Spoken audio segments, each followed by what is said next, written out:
Hey guys, tonight we're not swiping through dating apps. There will be no messages left on read, no dates with chocolate and sunset walks. Tonight, we are stepping into the world of love in the Middle Ages, the real kind. Not the fairy tale castles with knights and princesses you've seen in movies, but a world where love was a sentence, and marriage was a transaction. A place where you could love someone deeply, but never have the right to choose. A place where you could be married to someone without ever having spoken a word to them. You might think love back then was romantic, with poems and vows under the moonlight. But tonight, you'll taste the other side, the part history books don't describe in detail. Imagine being married at 12 years old. Imagine the only love letter you ever dared to write being publicly burned in the town square. Imagine that loving the person you weren't supposed to was a sin. And trust me, after this journey, you'll never look at love the same way again. Before we begin, I'd love to know where you're tuning in from, and what time it is there. Drop a comment. It's always amazing to see this little sleepy community stretch across the globe. And if you enjoy these quiet, strange dives into the past, consider liking or subscribing. It means more than you know. Now, dim the lights. Maybe turn on a fan for that soft, steady hum. Let your body sink into the mattress. You're not looking for a romance. You're curious.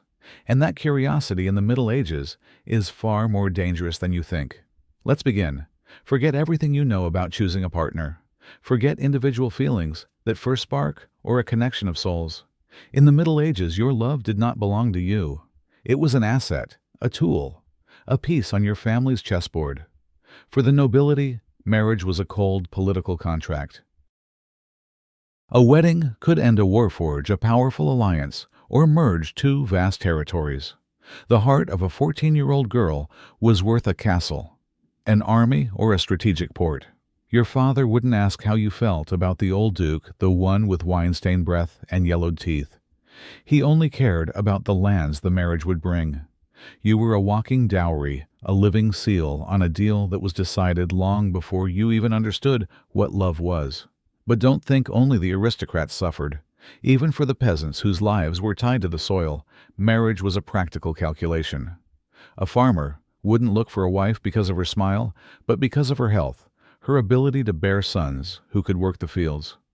A widow with a small plot of land was a catch regardless of her age or personality.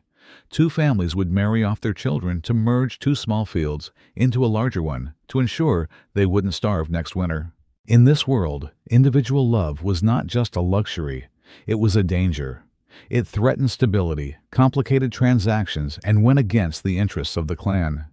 You were taught from childhood that your duty was to your family, not to your heart. And if a feeling did manage to bloom, it had to be extinguished quickly and brutally before it could burn down the carefully constructed order. You were not an individual. You were a link in a long ancestral chain. And your job simply was to keep that chain from breaking. And if the family arranged your marriage, it was the church that sealed it. In the Middle Ages, the Catholic Church held supreme authority over all aspects of life, and love was no exception. They did not care if you loved your spouse. They only cared if your marriage was licit. According to church law or canon law, a marriage was valid only with the public consent of both parties and a proper ceremony. But consent here was often just a scripted line spoken before a priest. It didn't mean the consent of the heart. A loveless marriage was perfectly normal, even standard. As long as it was blessed by the church, it was inviolable. The church controlled love with an iron set of rules. Adultery was a grave sin, an offense against God, and a violation of a sacred vow. But the punishment was often unfair. A man might receive a light penance, while a woman could be shunned by society, have her head shaved, and be sent to a convent. A woman's chastity was considered the property of her family and future husband, and any deviation could ruin an entire family's reputation. Furthermore, the church defined who could and could not marry. You were forbidden from marrying close relatives, even the godparents of your own children. These complex rules were sometimes used as a political tool. If a king wanted to divorce his wife for another, he might find a way to discover that his marriage violated some church rule and was therefore invalid from the start. In this world, Love was not a sacred emotion between two people. It was a tightly regulated institution. Your heart could belong to one person, but your soul and your vow belonged to the church. And the church was clear obedience was more important than passion. Duty was more important than happiness. So what if you somehow found someone who made your heart stir in a world of rules and transactions? Could you meet them in secret? The answer is almost certainly not. The concept of privacy as we know it today did not exist in medieval society. Imagine you are a noble lady. Your life unfolds in an open space. You are always accompanied by a handmaiden, a companion, or a chaperone. Every step you take is watched. Every conversation is overheard. You cannot take a walk alone in the garden or sit by yourself in the library. To be seen alone with a young man, even for a few minutes, would be enough to start rumors that could destroy your reputation forever. Even writing a letter was fraught with danger. Paper and ink were expensive, and most people were illiterate. If you wanted to send a letter, you had to dictate it to a scribe who would then know all your deepest secrets. And that letter, if intercepted, could become evidence against you. Among the nobility, there was the concept of courtly love. This was an idealized form of love in which a knight would devote himself to a noble lady who was often already married. He would write her poems, sing her songs, and perform brave deeds in her name. But this was not a secret affair. On the contrary, it was often a public performance, a sophisticated social game played out before the entire court. It had its own rules, and one of the most important was that the love must remain pure and never be consummated. It was a dangerous game, a way to express emotion within a socially acceptable framework, but the line between admiration and the sin of adultery was incredibly thin. For common people, cramped living quarters made privacy an impossibility. Multiple generations lived together in a small house of just 1 or 2 rooms. People slept together, ate together, and worked together. There was nowhere to hide. A gaze held a second too long, a hasty touch of hands. Behind the barn, it could all be seen by someone. And in a small community, where everyone knew each other, gossip spread like wildfire. Privacy was not a right. It was an unattainable dream. When we think of marriage, we think of adulthood, of 2 people ready to build a life together. But in the Middle Ages, that readiness wasn't measured by age or emotional maturity. It was measured by law and necessity. And according to church law, the minimum age for a girl to consent to marriage was 12. For a boy, it was 14. Pause for a moment and picture that. A 12-year-old girl, still a child, could be legally bound for life in marriage. These marriages were often arranged when they were much younger, sometimes at birth, through betrothal contracts signed by their parents. These were not rare exceptions. For the nobility, it was common practice. Imagine you are a 12-year-old girl. You still play with dolls, you're still afraid of the dark. But one day you are dressed in a fine gown and told you are to marry a 40-year-old lord, a man you have met only once. He might be an important ally to your father or the owner of lands your family covets. You have no say in the matter. Resistance is futile. The ceremony takes place. You stand there small and trembling next to a man who could be your father or even your grandfather. You repeat vows you don't fully understand. And then you are taken to his home, a strange place, to begin your new life. The wedding night is not an experience of love, but a duty, an event often coldly described in historical texts as the consummation. It is painful, frightening, and lonely. These marriages had profound consequences. Pregnancy and childbirth at such a young age were extremely dangerous for both mother and child. Many child brides died in labor. Psychologically, they were robbed of their childhood, forced to grow up too fast. They went from being a child to being a wife, a manager of a household overnight. They had no time to discover themselves, to dream, or to love. Their life was decided, packaged, and given away before it had truly begun. In the harsh world of medieval love and marriage, pain was not distributed equally. Both men and women suffered from arranged marriages and the lack of personal freedom. But the burden of social and religious rules fell far more unjustly on the shoulders of women. For a man, especially in the aristocracy, a loveless marriage could be compensated for in other ways.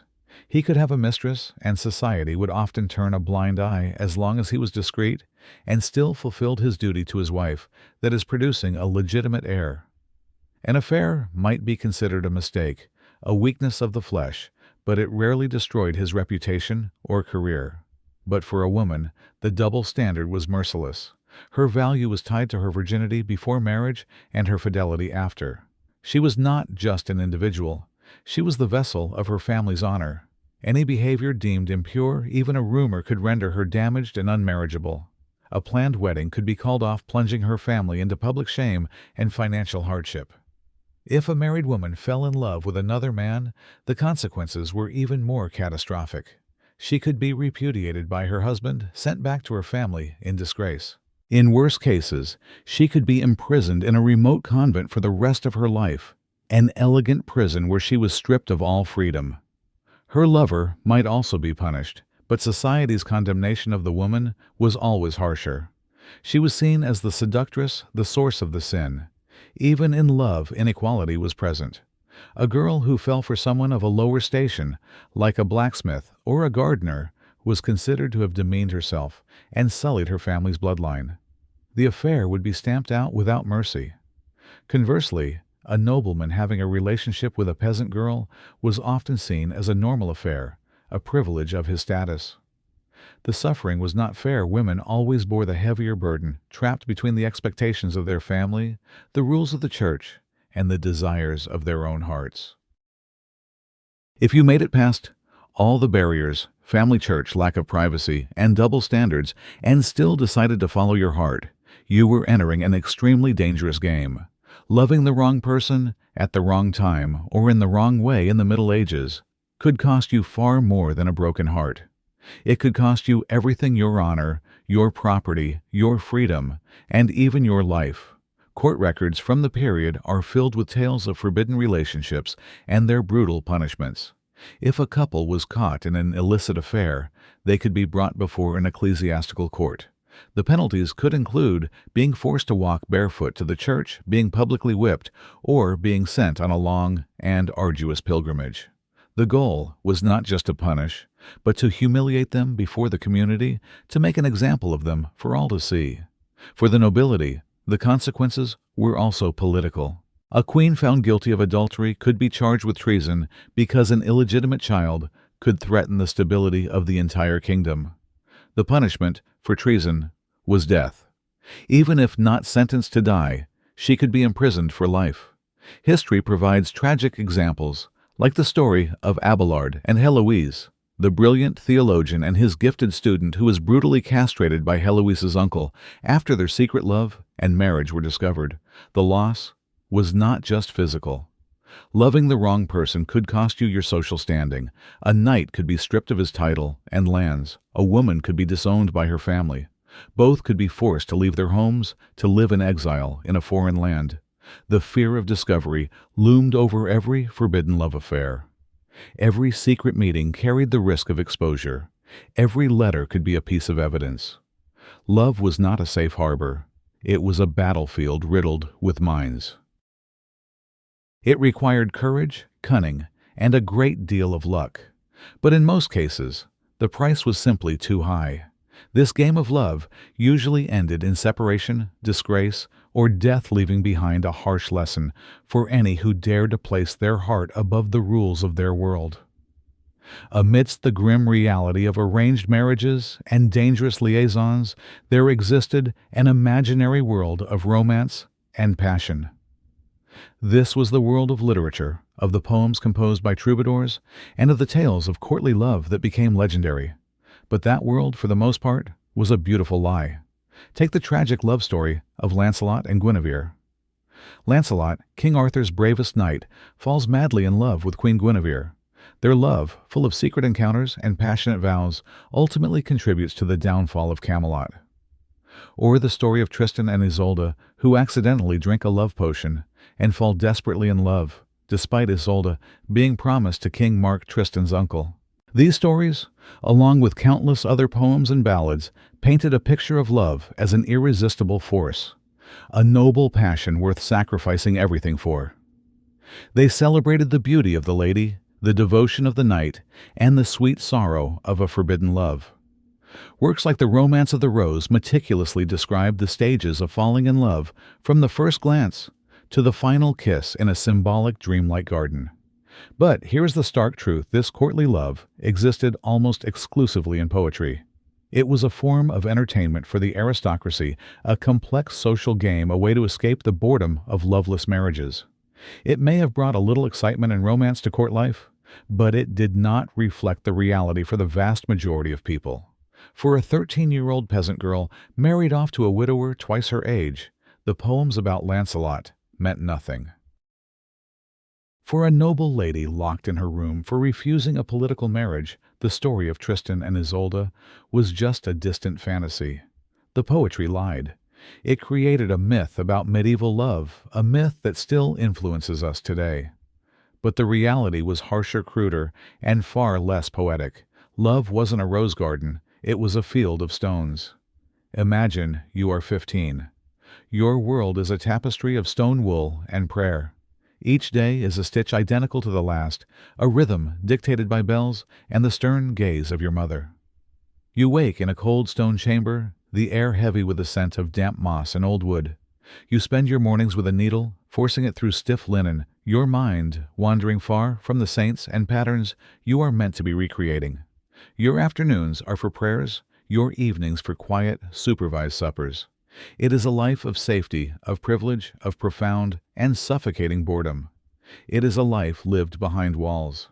But just beyond those walls, under the open sky, is the garden.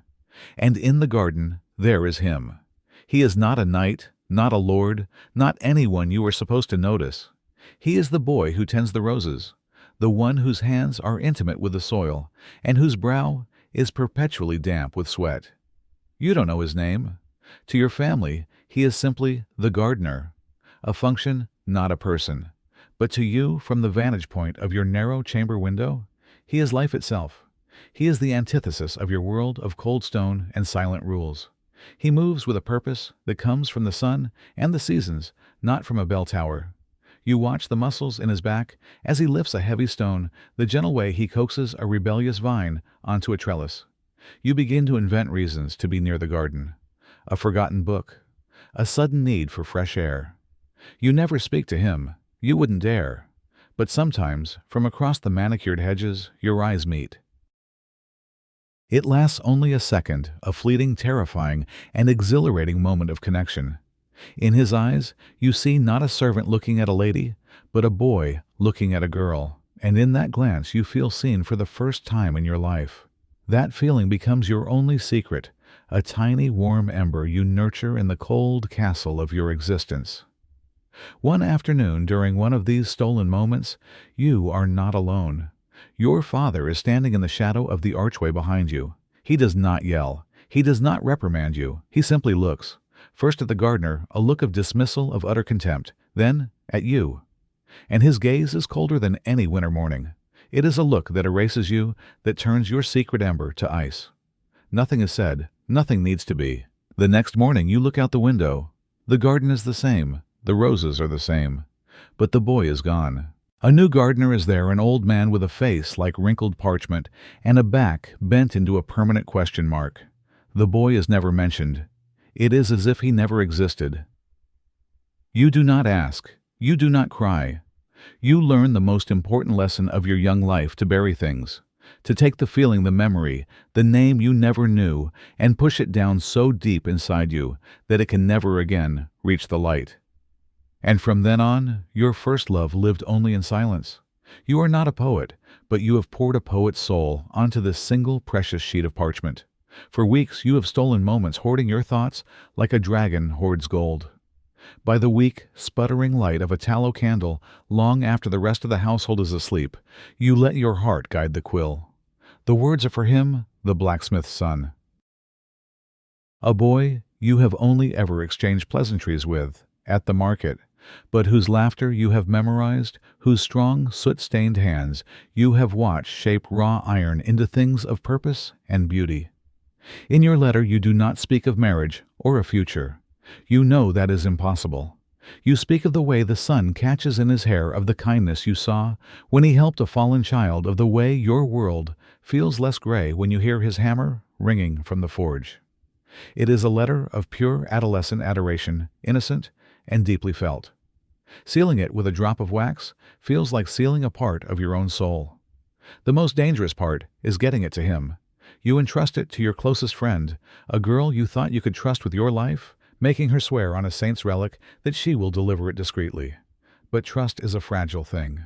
Perhaps she was jealous. Perhaps she was frightened. Or perhaps she simply let it slip. By week's end, the letter is not in the hands of the blacksmith's son. It is in the hands of the village priest. The air on Sunday is thick with the scent of incense and judgment. The priest does not mention your name from the pulpit, not at first. He speaks of sin, of the serpent of lust that can coil in the hearts of even the young and seemingly pure. He speaks of vanity and foolishness. And then he holds up your letter. Your handwriting, so familiar to you, is now a banner of your shame held aloft for the entire village to see. He calls it a document of sin, a testament to idleness and corruption. He does not read your gentle words aloud. He lets the congregation imagine the worst. Your face burns, your hands are ice. You want to disappear into the stone floor. Then, with a final damning flourish, he walks to the altar candles. He holds the corner of the parchment to the flame. You watch in numb horror as your words, your feelings, your secret heart begin to curl and blacken. The flame consumes your clumsy poetry, your hopeful admissions. It turns your love into nothing but a wisp of foul-smelling smoke that rises to the vaulted ceiling of the church and then vanishes. And that was not the last letter to be burned. The world knows her as a merchant's daughter, a girl whose future is measured in bolts of silk and sacks of spice, her hand, in marriage, a bargaining chip for a more favorable trade route. The world knows him as a mercenary, a man whose past is a mystery and whose future is worth as much as his next contract, his loyalty for sale to the highest bidder. In the light of day, they are worlds apart, separated by a chasm of wealth and station. But in the dark of night, in the quiet sanctity of a barn, they are simply a man and a woman. Their cathedral is a humble structure of rough-hewn wood, its air thick with the sweet, earthy scent of hay and the warm animal smell of sleeping livestock. Their stained-glass window is a single shaft of moonlight, cutting through a crack in the roof, illuminating a universe of swirling dust motes. Here there are no prying eyes, no judging whispers from the town. The only sounds are the sigh of the wind against the walls, the soft shifting of a horse in its stall, and the frantic beating of their own hearts. They meet in this stolen space, a haven built of shadows. He tells her stories of lands she has only seen on maps, of battles that make her shiver not with excitement, but with fear for his life. She tells him of her suffocating world, of the endless lessons in etiquette, of the portly, middle-aged man her father intends for her to marry. They do not speak of a future together. To do so would be a kind of torture, a fantasy too painful to entertain.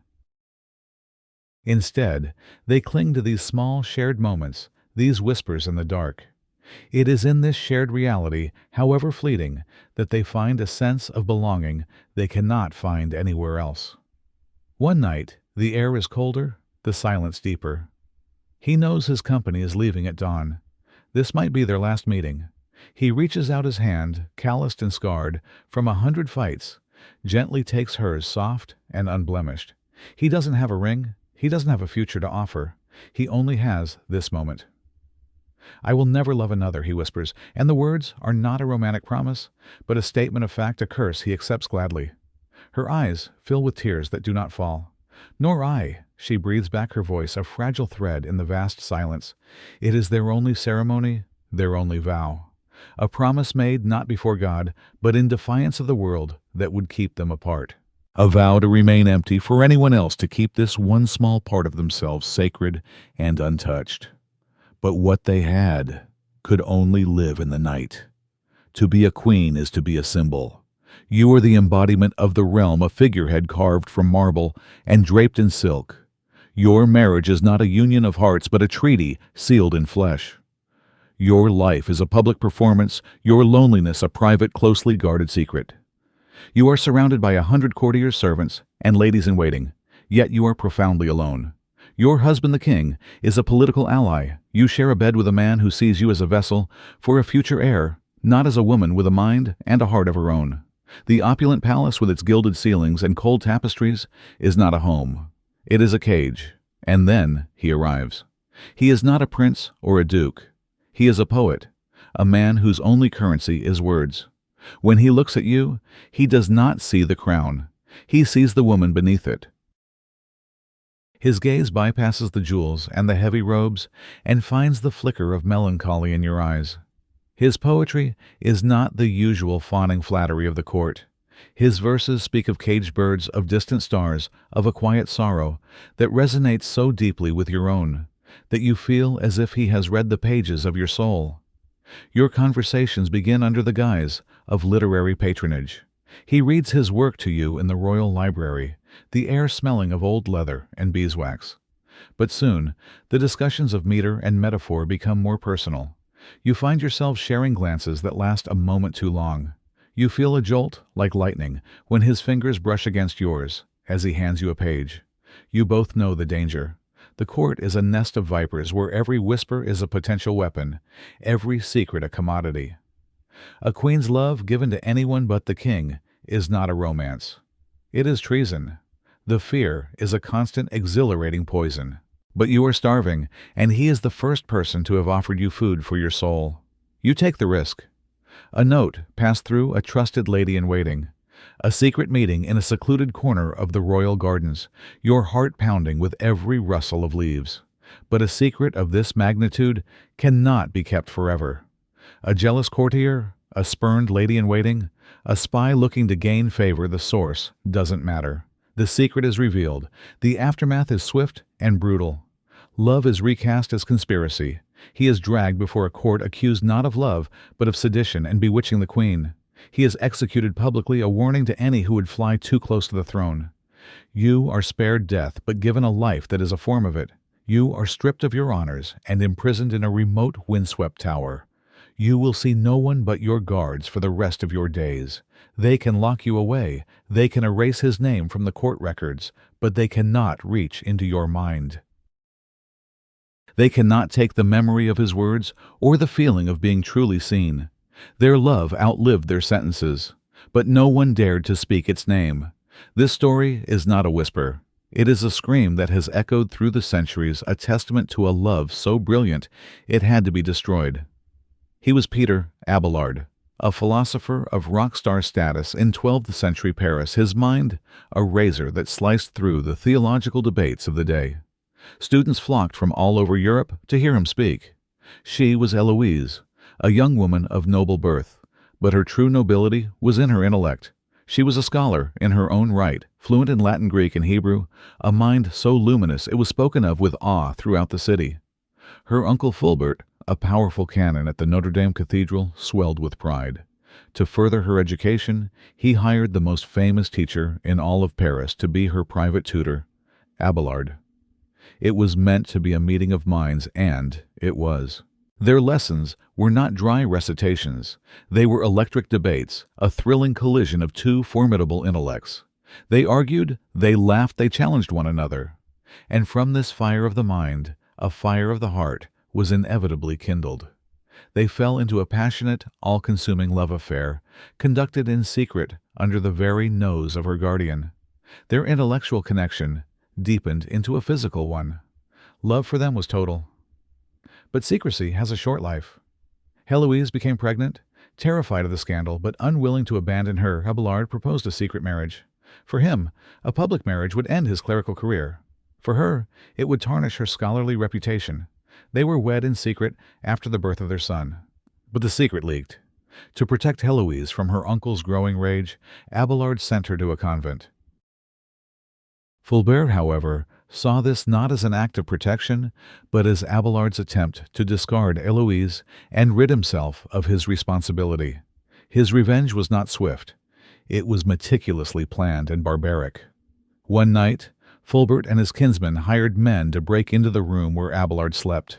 They overpowered him, and with a knife enacted their vengeance. They castrated him. It was an attack designed not just to wound, but to destroy him as a man, as a scholar, as a public figure. The physical and public humiliation was absolute. In the aftermath, their lives were shattered. Abelard, broken in body and spirit, became a monk. Héloïse, at his insistence, took the veil and became a nun. They were physically separated forever. But their story does not end there. Years later, they began to correspond. Their letters are among the most famous documents of the Middle Ages. Not simple love notes, but profound, heart-wrenching works of literature, philosophy, and theology in which they dissect their love, their faith, and their tragedy. Their connection, born in the mind, was forced to live there forever. And not every couple was lucky enough to still be able to write. You are not yet 16. The world to you is still a place of sharp colors and half-formed dreams. But your world is about to shrink to the size of a wedding ring. The marriage has been arranged, the contracts are signed. Your life has been traded for a piece of land, a political favor, a handful of cattle. You have never understood the transaction, but you understand the man who stands at the other end of it. He's a local landowner, a man whose age has settled into his face like dust into the corners of an old room. He is twice your age, his skin a map of wrinkles, carved by sun and indifference. His beard is thick and unruly, and when he looks at you, his eyes do not ask, they claim. He assesses you the way he would a horse a piece of property. You have tried to fight. You have begged your mother, your tears falling onto her impassive hands. He is a good man, she says, her voice flat, her eyes avoiding yours. He is powerful. He will keep us safe. You have pleaded with your father, the man who once taught you how to skip stones across the river. He turns away, his shoulders stiff. The matter is settled, he says, and the words are stones dropped into a deep well. You will do your duty. You see then that they too are in a cage, one made of fear and necessity. But their cage is about to become yours. On the night before the wedding, a strange calm settles over you. It is the calm of the cliff's edge, the quiet of the final moment before the fall. When the house is deep in the slumber of the weary and resigned, you move. You are a ghost in your own home. You wear no shoes, for they would make a sound on the stone floors. You take no fine clothes, no jewels, no mementos. You carry only a small stale loaf of bread stuffed into the pocket of your simple linen shift. The door latch is heavy and cold under your trembling fingers. It makes a terrible groan as you lift it. You freeze listening, only the sound of your father's snores from the other room. Then you are outside. The night air is a shock, cold and clean. You run. You do not know where you are going, only that you are running away. You run across the dark sleeping fields, the stubble of the harvest scratching at your ankles. You plunge into the woods, a place you were always told was full of spirits and wolves. The branches claw at your face and dress the shadows, twist into monstrous shapes. You are fueled by pure, unthinking terror. For 3 days you survive. You drink from streams. You eat your stale bread. You hide at the sound of any voice. They find you huddled at the base of an ancient oak tree, soaked from the rain, shivering your dress in tatters. You are too weak to fight anymore. They bring you back. There is no punishment, no scolding. There is only a chilling, indifferent silence.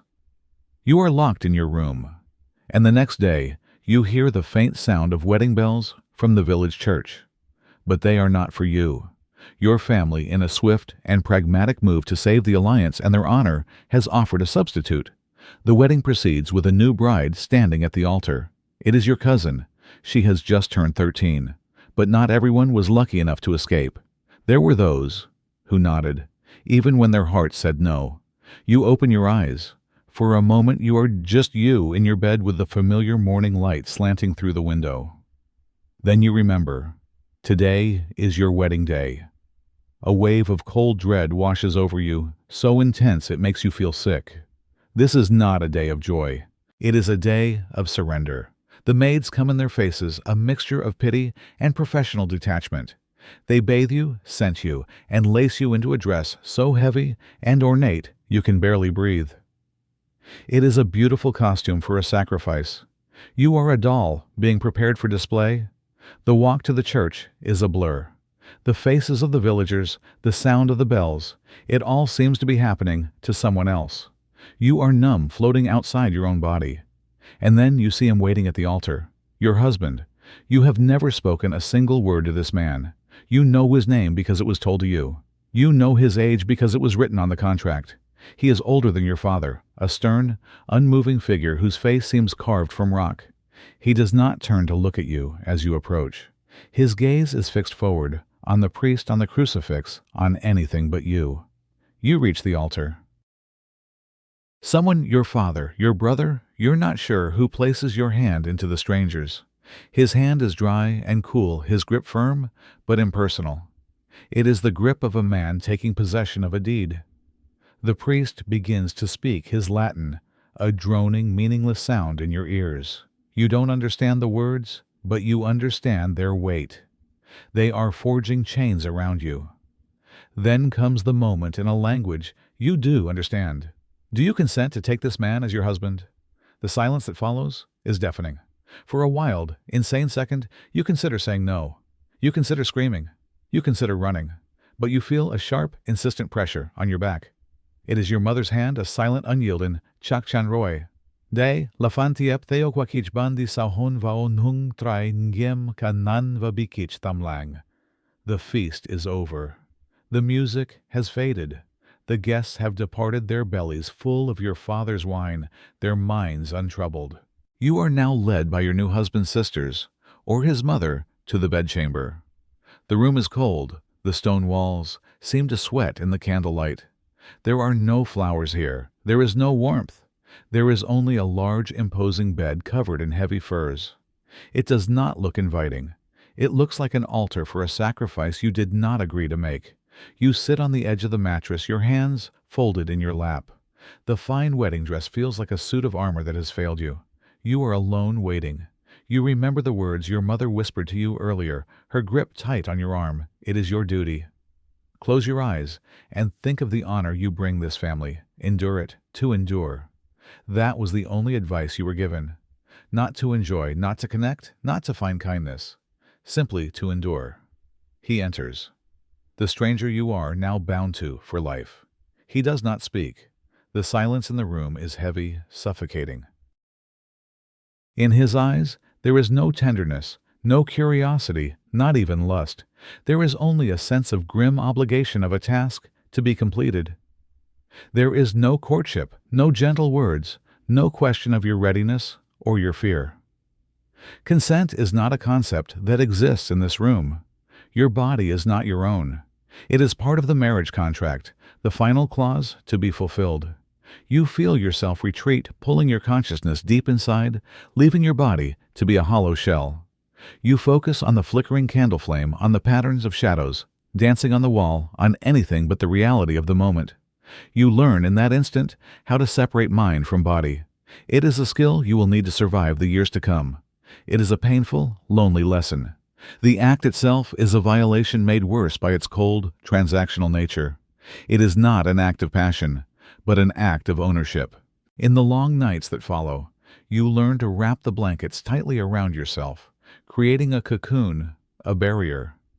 You turn to face the cold stone wall, a silent rejection he never bothers to notice. You lie awake for hours listening to his breathing, and you pray. You don't pray for love or for happiness. You pray for him to grow bored of you. You pray for a war to take him away.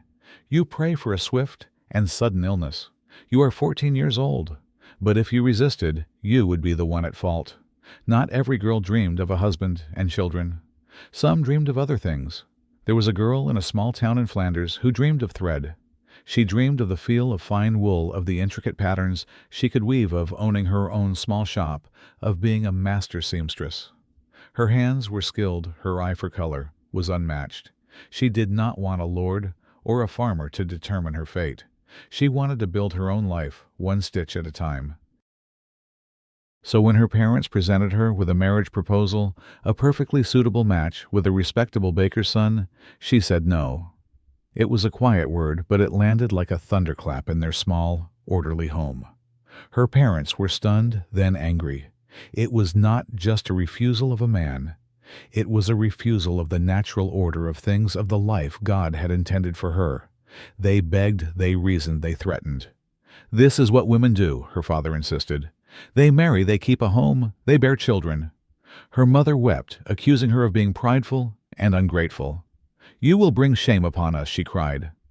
When their pleas failed, they turned to the church. The village priest was summoned. He sat with the girl in the dim light of their main room, his face a mask of stern disappointment. He did not see a young woman with a passion and a skill. He saw a soul tainted with the sin of pride. He spoke of a woman's duty to be fruitful and multiply of the sin of disobedience. He told her that her desire for independence was a form of vanity, a temptation from the devil. Her dream was not a craft. It was a heresy against her own nature. To say no to marriage was to say no to God. She held firm. The word no was the only thing she truly owned, and she would not give it up. The final judgment was swift. To save her soul from her own stubbornness and to save the family from the public shame of a disobedient daughter, she was to be sent away. Not for a crime, not for an act of violence or theft, but for a word. She was sent to a remote convent, a place of high walls and rigid rules.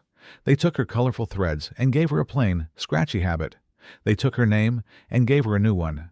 They took her dream and gave her a life of forced prayer and silence. She was a prisoner, not of the law, but of a single word. In a small diary she managed to keep fashion from scraps of parchment she wrote one night. "I did not sin. I only did not love." But in her world, that was the greatest sin of all. Not everyone was imprisoned. Some walked into their own cages because they thought there was no other way. The wedding was a grand affair, as grand as the groom's fortune could make it. There was music from a hired troop wine flowing freely, and a feast laid out for the entire village. Everyone was smiling. The groom, a wealthy merchant, smiled with satisfaction at his beautiful, well-bred new bride. The bride's mother smiled with relief, her daughter's future, and thus the family's security now assured. The priest smiled with piety. The guests smiled with wine and good food. Everyone was smiling except for one person. The bride. She sat at the high table, a vision in cream and white, her hands perfectly still in her lap like a porcelain doll placed carefully on display. Her face was a blank, beautiful mask. She did not smile. She did not cry. She did not speak unless spoken to, and her answers were soft and brief. She was present in body, but her spirit was somewhere else, entirely somewhere far away. A casual observer might have thought she was overcome with the solemnity of the occasion. But those who knew her, those who had seen her laugh before, knew this was not solemnity. It was a kind of death. Her heart was in mourning. She was mourning a boy who smelled of charcoal and iron, a blacksmith's apprentice. He had no fortune, no name, but he had a quick smile and had once shyly given her a handful of wild daisies he had picked on his way to the village. Their love was an impossible, unspoken thing, a series of stolen glances over a market stall. But it had been real. It had been hers. Until it was discovered. The apprentice was dismissed and sent away without a reference, his future ruined. And her wedding to the wealthy merchant was hastily arranged. So today, she wore the fine dress her mother had chosen. She sat beside the man who had bought her. She listened to the toasts, to their health and happiness. But inside her soul was dressed in black. She was attending a funeral. The funeral of the girl who had loved daisies. The funeral of the future she had briefly, foolishly allowed herself to imagine. She performed her part flawlessly, the perfect, obedient bride. But when the musicians played a lively tune and her new husband led her to dance, her feet moved, but her eyes remained empty, lifeless. The doll could dance, but it could not smile. And then there were those who were not allowed to marry anyone at all, even if their hearts belonged to that person for a lifetime. Chak chanway, chungta se tiep to kwok hantrin vow nung kauchuyentam lang nay. De la fan tiep theo kwakichban. Before the war, their world was small and smelled of damp earth and baking bread. He was a soldier in a company garrisoned near her village, a man just passing through his future, an unwritten map. She was the daughter of a local merchant, her future a path already paved and leading directly to a sensible marriage with a neighboring landowner. Their worlds were never meant to overlap for more than a brief season. But love doesn't consult maps or contracts. Their courtship was a secret currency of stolen moments. They met in the woods that bordered her father's lands, a place where the trees offered a temporary sanctuary. He would wait for her by an old moss-covered stone, and the sight of her approaching through the dappled sunlight was the only wage he truly cared for. They couldn't risk being seen together, so they wrote letters. Passionate, desperate letters, scribbled on scraps of paper folded into tiny squares and passed along by a traveling salt carrier, who, for a small coin, was willing to trade in secrets as well as salt. In his letters he wrote of the stars in a sky not veiled by city smoke. In hers, she wrote about the simple patterns of her day, making them sound like epic poems. But the peace was fragile. The low, distant rumble of war drums grew louder, until one day, it was at their doorstep. A declaration had been made, an old feud reignited. His company was mobilized. The village square, once a place of commerce and gossip, became a chaotic swirl of frightened families, shouting sergeants, and the sharp, metallic clang of armor being hastily donned. Their goodbye was not a private, tearful farewell. It was a single, frantic look across a crowded, dusty square. He was just one soldier, among hundreds, a single face in a river of steel and leather, marching away. She stood frozen, watching until the entire column was nothing more than a cloud of dust on the horizon. The last thing she saw was the back of his head. The war dragged on. Seasons changed. Some men returned wounded, weary, older than their years. But he did not. News was a trickle of unreliable rumors. He was killed in a skirmish in the north. No, he was taken prisoner during a siege in the east. No one knew for certain. There was no body to mourn, no grave to visit, just a profound, aching absence. She was courted by other men, suitable men. She refused them all. To her family's frustration, she chose to remain alone, a quiet, stubborn monument to a love they considered a youthful folly. In a small wooden box she kept his letters, which still smelled faintly of pine and the road. Every year on the anniversary of the day they met, she would place a single wild bloom on her windowsill.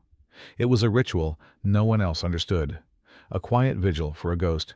But there are loves not killed by war, but by fear. The tannery was a world of men, a place of brutal, odorous work. The air was thick with the chemical stench of curing hides and the coppery smell of blood. The ground was a perpetual mire of mud and animal filth. The sounds were of heavy hammers, of rough voices shouting over the din of wet leather being stretched and scraped. It was a harsh, aggressive, and unforgiving environment. And it was here that two young men found something gentle and terrifying.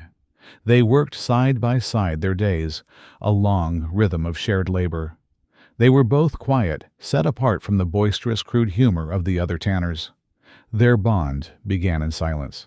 They would share their midday meal of bread and cheese, sitting on an old log, their shoulders almost but not quite touching. One of them had a book, a rare treasure, and he would read aloud in a low voice while the other listened, his eyes closed. Their connection was woven from these quiet moments, these shared islands of peace, in a sea of noise and grime. And it was woven from glances. A look held a second too long across a stretching rack. A quick, worried glance to check if the other had lifted something too heavy. A soft, fleeting smile when no one else was looking. They never spoke of it. They never touched. The words were too dangerous, the act unthinkable. To name what they felt would be to condemn it, to condemn themselves. Their love existed only in that silent, charged space between them, a language of the eyes full of a desperate, unspoken tenderness. But a secret so profound radiates a heat of its own. And eventually, someone feels it. A foreman with a suspicious eye, another worker nursing a petty jealousy. A rumor begins, a greasy, ugly whisper that spreads through the tannery like gunpowder. It starts with sneers, then shoves. Their shared space is violated. The other men watch, some with malice, some with a detached curiosity, none with kindness. The end comes swiftly. The one who owned the book is quietly dismissed, sent away to another town. The other is made an example of. He is cornered in the yard, one evening, and he is beaten. Not for a crime, but for a suspicion. He does not fight back. He just endures it, curled on the muddy ground, as the community wordlessly enforces its brutal code. After the beating, he disappears. The official story is that he left the village overcome with shame. But years later, a traveler would tell a story of a man he saw sitting by the river, miles away, just staring into the current, his face blank, his eyes unblinking. He was not crying. He was simply empty, a man hollowed out by a world that would not even allow his love a name. And if you could not love someone, sometimes you were forced to love in silence for a lifetime. To the young novices, she was just Sister Agnes, a fixture of the convent, as old and silent as the stone saints in the chapel niches. Her life was a long, unvarying path of prayer and work. They saw her every morning sweeping the long, cold flagstone corridors, her back bent, her movement slow and measured. They heard her voice, a dry, reedy whisper, chanting the psalms at matins and vespers. They saw a woman whose edges had been worn smooth by decades of devotion, a soul at peace. They saw a nun.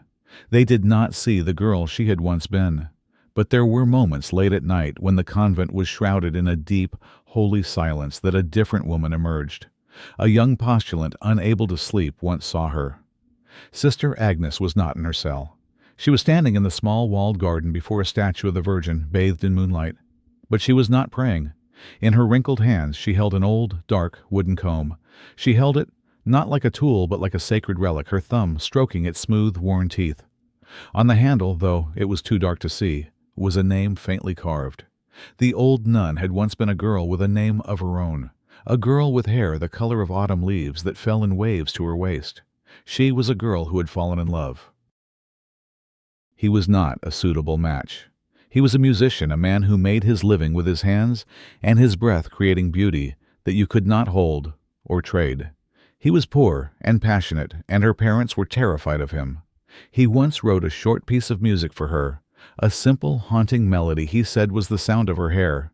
It was their song. Their love was discovered. It was deemed a sickness, a madness that had to be cured. And the cure was the convent. She was given to God not as an offering, but as a punishment. Her beautiful hair was shorn, an act of renunciation that felt like an amputation. She was given a new name, a new life of silence and submission. She was taught to forget the world, to forget him. She had obeyed. She had been a model of piety for 50 years, but she had not forgotten. In the deep of night, holding the comb he had once carved for her, she would remember. She would remember the melody. She would remember his words, whispered as he'd first given her the gift. "As long as your hair is long, you will remember me." Her hair was now gray and hidden, but she still remembered. The love had not died. It had simply gone into retreat, living on in the silent convent of her heart. Not every love story has an ending, but some live on in the memories of those who no longer have the right to speak them. The day of the execution dawns gray and weeping, a fine cold mist clinging to everything. The gallows stands stark against the sky, a crude wooden skeleton waiting for a soul. The town square is filled with a somber, silent crowd. They are not here for entertainment. They are here to witness the grim finality of the Lord's justice. The official charge against the young man on the scaffold is treason of plotting against the Lord who rules their lives. But the whispers in the crowd tell a different story, a more tragic one. They say his only real crime was falling in love with the Lord's daughter. He stands on the platform, his hands bound his face, pale but resolute. His love for her was an impossible dream, and he knew it. But it was a dream he refused to regret even now.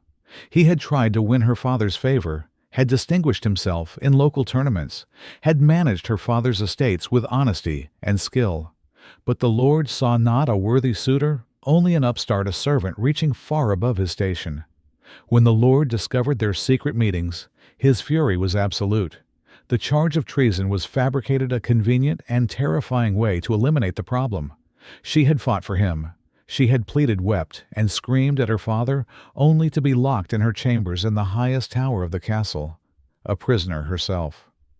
From her window, she can see the gallows, a tiny, terrible structure in the distance.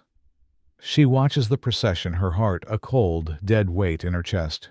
As the noose is placed around his neck, the priest murmuring the last rites, the condemned man does not look at the priest or the crowd. His eyes scan the castle walls, searching. And then he finds her, a small figure framed in the high window. Their eyes lock across the distance, a final, silent conversation. The crowd fades away. The rain fades away. There is only her. As the executioner moves to pull the lever, she brings her hand to her heart, and her lips form 3 silent words: a promise, a prayer, a final gift. I love you. No one else sees it, no one else hears it. But he does. A faint, peaceful smile touches his lips just as the world falls away from beneath his feet. He is buried in an unmarked grave in the potter's field, a place for criminals and the unknown. But she knows where he is. Every year on the anniversary of his death, she slips out and leaves a small embroidered handkerchief on the patch of earth. Each year, it has a new word stitched into the corner. Always faithful, remember. When her hands become too frail and her eyes too dim to sew, she still makes the journey. And when she dies, an old woman unmarried, they bury her next to him, finally reuniting them in the anonymity of the earth. Tucked in her burial shroud is the last handkerchief. It bears a single word, still. There are so many more words of love that never reach the other's ear, but they still exist as persistent as the wind in an old church. The wedding ceremony is deeply strange. You stand at the altar dressed in the finest silks, a veil obscuring your face. The church is filled with your family and friends. But the man standing next to you, the man speaking the vows on behalf of the groom, is not your husband. He is your husband's cousin, a man you have only just met. This is a marriage by proxy, a legal arrangement for when the groom is too important or too far away to attend his own wedding. Your husband, you are told, is a powerful nobleman securing a border fortress for the king hundreds of miles away. The entire ceremony feels like a dream, a hollow pantomime. You whisper your vows to a stand-in. You place a ring on a stranger's finger. You are celebrated as a wife, but you feel like a parcel wrapped and addressed waiting to be shipped. You have never met the man you are now bound to. You have seen a miniature portrait, a stern face with cold eyes, and you have read letters from him, letters that spoke of land and alliances, but never of you. A week later, the shipping process begins. You are placed in a heavy carriage for the long journey to your new life to your husband. The journey is arduous days of rattling over rough roads, of staying in unfamiliar inns. With every mile, your anxiety grows. What will he be like? Will he be kind? Will he be pleased with you? You cling to a fragile hope that perhaps, despite the coldness of the arrangement, some form of gentle life can be built. You rehearse your greeting, your smile, your curtsies. You want to make a good impression. You want to be a good wife. When the carriage finally rolls through the gates of his grim, windswept fortress, you are trembling with a mixture of fear and anticipation. You are ushered into the great hall, and there he is, the man from the portrait in the flesh. He is taller than you expected, and his eyes are even colder in person. He looks you up and down, his expression unreadable. You perform your practice curtsy, your heart hammering against your ribs. He does not smile. He does not step forward to greet you. He simply speaks, his voice flat and hard. "You are late," he says. "The journey took longer than anticipated. I have married another." The words hang in the air, sharp and glittering as shards of ice. The woman standing beside him, a local girl with a defiant look in her eye, is his new, true wife. Your proxy marriage, while legally binding, was a matter of convenience. When you failed to arrive by the expected date, he simply made another, more convenient arrangement. You are now a wife, but not his wife. You are a surplus asset, a political embarrassment. You cannot be divorced, and you cannot return home in shame. You are trapped, a ghost in your own marriage, a permanent resident in a life that does not belong to you. You spend your days looking out the high windows at the endless snowy landscape, dreaming of a wedding where anyone was actually waiting for you. But even when they met in person, not everyone was free to choose their vows. You do not know Latin. To you, it is the language of God, the language of the priest, a series of holy, mysterious sounds that echo from the altar on Sundays. It is not a language for people like you.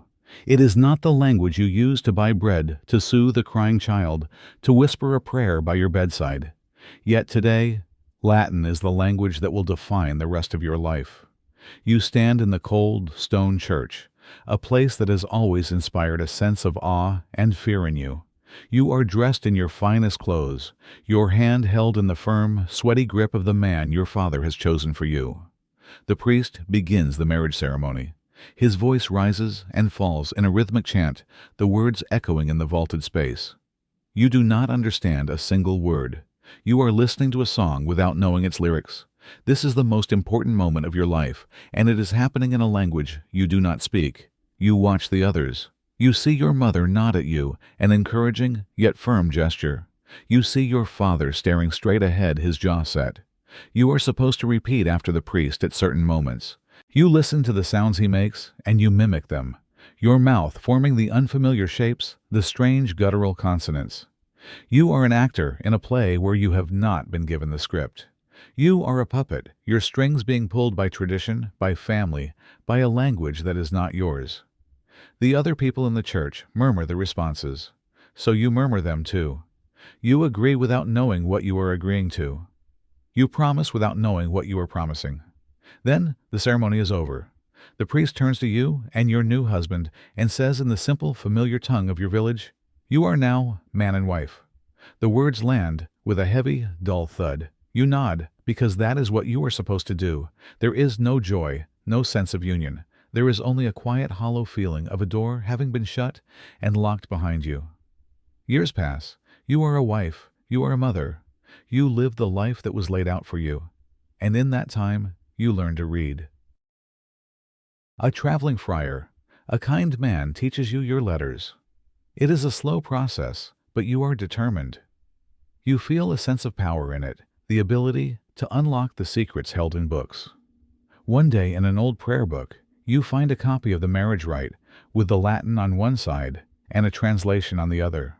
For the first time, you read the words you spoke on your wedding day. You read the promises you made, and you see it stark and clear, the word, obey. You had promised to obey him in all things for all your days.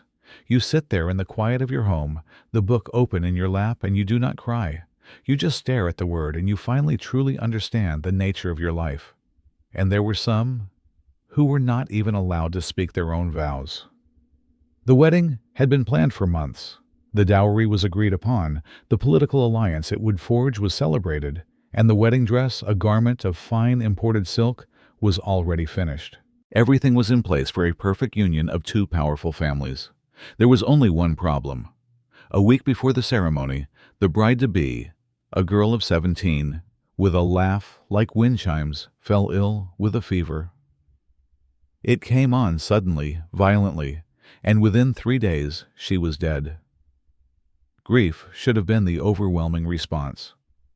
And perhaps in the quiet of their own chambers, her parents wept for their lost daughter. But in the world of high-stakes medieval politics, grief was a luxury. For the groom's family, the girl's death was not just a tragedy. It was a major inconvenience. The alliance was threatened, the dowry was lost, and their carefully laid plans were in ruins. To cancel the wedding would be to admit defeat, to lose face. And so a decision was made, a solution so macabre, so deeply strange it speaks volumes about the cold pragmatism of the age. The wedding would proceed. On the appointed day, the church was decorated as planned. The guests assembled, their faces a mixture of morbid curiosity and uneasy silence. The groom stood at the altar, pale and grim, and then the bride made her entrance. She was carried down the aisle by her brothers. It was a life-sized doll, expertly crafted from wood and wax, its face painted with a serene, unnerving expression. It was dressed in the dead girl's wedding gown, its straw-stuffed hands folded neatly in its lap. The priest, his voice trembling slightly, began the ceremony. He spoke the holy words to the doll. The groom, his voice a hoarse whisper, spoke his vows to the effigy. A ring was placed on its unyielding wax finger. It was a wedding between the living and the inanimate, a contract fulfilled in the most grotesque way imaginable. They called it a ghost wedding, a ceremony to honor the commitment and legally seal the alliance that death had tried to sever. But it was a haunting, a desperate pantomime that fooled no one. The story, of course, did not end there. It bled into the folklore of the region. The house where the girl had lived became a place of whispers and shadows. Locals claimed that on misty spring evenings you could see a faint white figure standing by the old gate waiting. Was it the spirit of the groom forever bound to his spectral bride, or was it the ghost of the girl herself, her soul unable to rest forever a bride, but never a wife her wedding day, stolen by fever and replaced by a terrifying farce? They said that sometimes the wind would catch a wisp of fog just right, and for a moment it would look just like a veil drifting across the cold stone steps before vanishing into the night. But death isn't required to turn a wedding into a haunting. Your position is not an enviable one. You are to be the third wife. The first two are already in the churchyard, one taken by childbirth, the other by a swift and sudden sickness. Your marriage is not a celebration of new love. It is a practical measure, a necessity for a man who needs a woman to run his household and, hopefully, to provide an heir who will survive. You understand this. But even so, a small part of you, a foolish, girlish part, had hoped for a sliver of dignity, a touch of kindness on your wedding day. That hope dies a quick death. There is no new white dress, only a plain dark one you already owned. There are no flowers, no music, no guests from the village. The ceremony is to be a hasty affair, conducted by a priest eager to get on with his day, witnessed only by two old men from the almshouse, hired for a few pennies to stand in. It is a wedding meant to be functional, not memorable. You wait on the cold steps of the small chapel, your thin shoes already damp from the morning dew. You wait for an hour. The priest grows impatient. The hired witnesses begin to grumble. Finally he arrives, your husband-to-be. He is not dressed for a wedding. He is dressed for the hunt, his boots caked in mud, his tunic stained with dirt, a brace of rabbits slung over his shoulder. He had clearly forgotten, or had simply not cared enough to remember the appointed time. He nods at you, a curt, dismissive gesture, and strides into the chapel. No one calls your name with affection. No one wishes you happiness. The ceremony is over in minutes, a series of mumbled words and impatient gestures. As soon as it is done, your new husband turns, mounts his horse, and with a final, indifferent nod, rides off to continue his hunt. He has fulfilled his legal obligation. He has acquired a new wife. Now he can get back to his day. You are left to make your own way to your new home. A servant points you to the house. You walk into a space that is supposed to be yours now. It is dark and smells of dogs and wood smoke. There are no signs of welcome. No fire has been lit for you. No meal has been prepared. You are a new piece of furniture, delivered and left in a corner, an object to be dealt with later. You sit on a wooden stool in the cold, silent great hall, and you understand your place in this world with a clarity that is as sharp and as painful as a shard of glass. Not every wedding is a day to remember. For some, it's the day they learn to forget themselves. They had no gold, no silver, no land to their names. He was a tenant farmer, and she was the daughter of another. Their love was a wild, stubborn thing growing in the cracks of a world that had no place for it. They knew they could never have a proper wedding blessed by a priest and witnessed by the village. She was already promised by her father to a man she'd never met, a widower from the next village over, who had a few more acres of land than her own family. The arrangement was made. It was practical. It was final. But they wanted something for themselves. One night, under a sliver of a moon, they met in the middle of a freshly harvested field. The air was cool and smelled of cut straw and damp earth. There was no priest. Their only witnesses were a silent watching owl and a million distant stars. This would be their ceremony, a wedding of the heart. He had no ring to give her, so he sat down, and with quick, surprisingly gentle fingers, he wove a small, perfect ring from a few pieces of straw. It was a simple, fragile thing, a circle of gold spun not by a goldsmith but by the harvest itself. He slid it onto her finger. It was rough against her skin. With this, he whispered, his voice thick with an emotion too big for the quiet field, "I am yours." She looked at him, her eyes shining in the faint starlight. "And I am yours," she replied.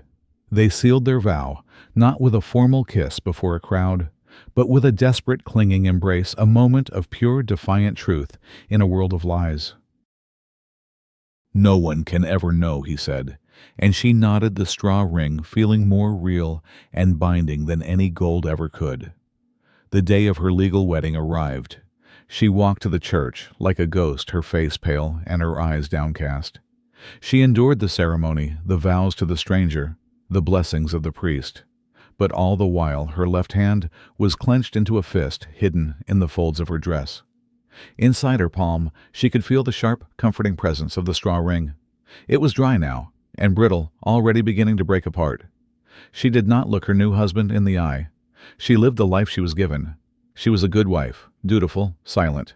But every night when the wind rustled the thatched roof of her new home, it sounded to her like a whisper. It sounded like promises being made in a dark field. It sounded like the rustle of dry straw. No one else heard it. But she knew. Her real wedding ring had disintegrated into dust long ago, but the vow it represented had never been broken. And then there were those who never got to wear a ring at all. Not of straw, not of silver, nothing.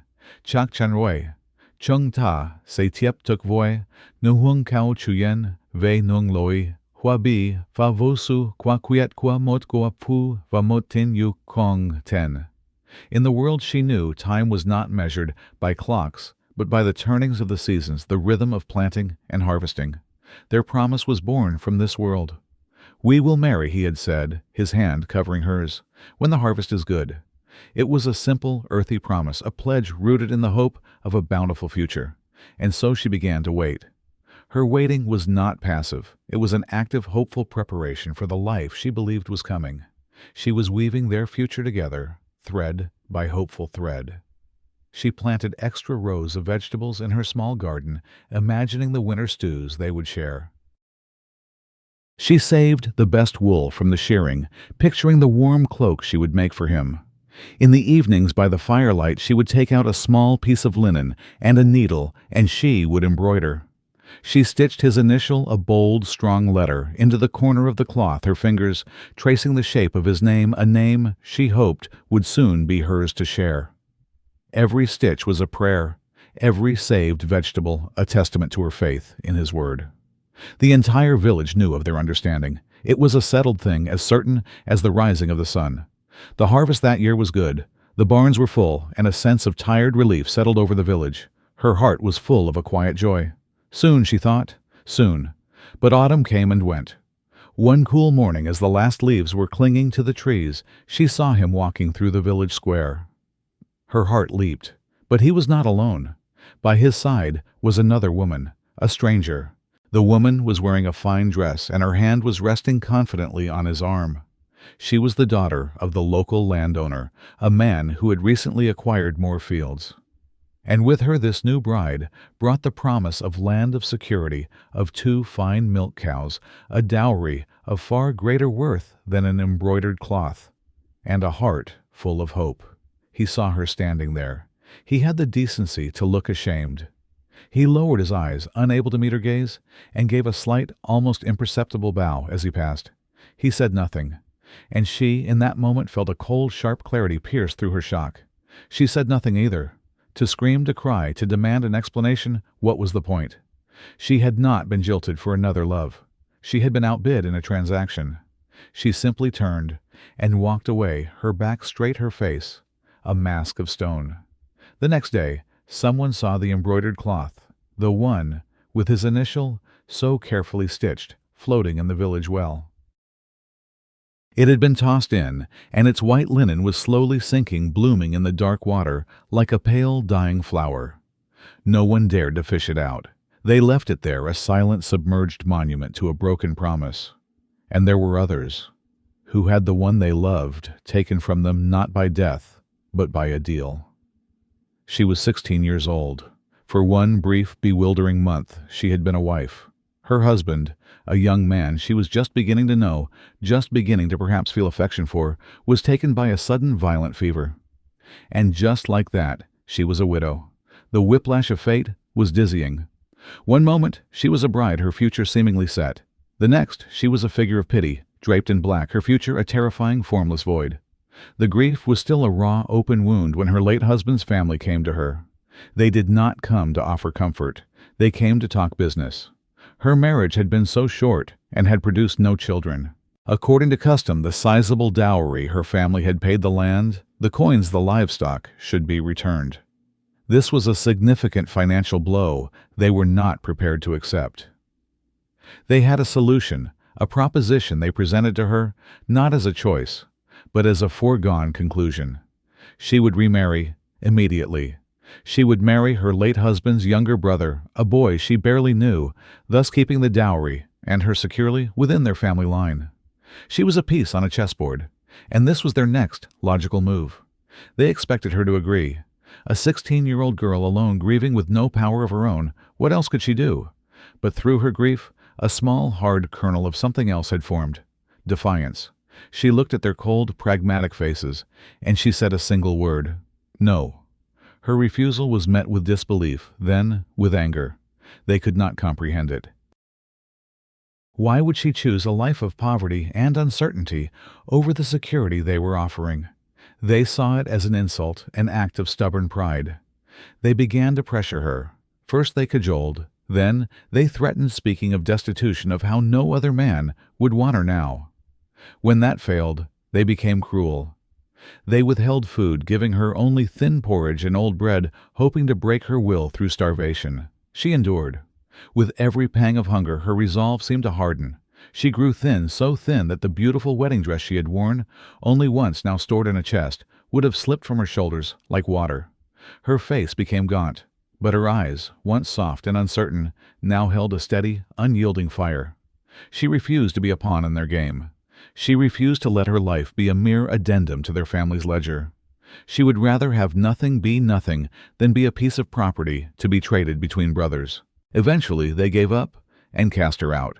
She survived barely by taking in mending and doing odd jobs. She lived a long life, a life of solitude and poverty. But it was her own. In the village, she became a quiet legend, a cautionary tale for some, a symbol of integrity for others. They called her the stubborn widow, the woman who chose herself. And there were some who never loved again, not because they couldn't, but because they didn't want to forget. It began without words.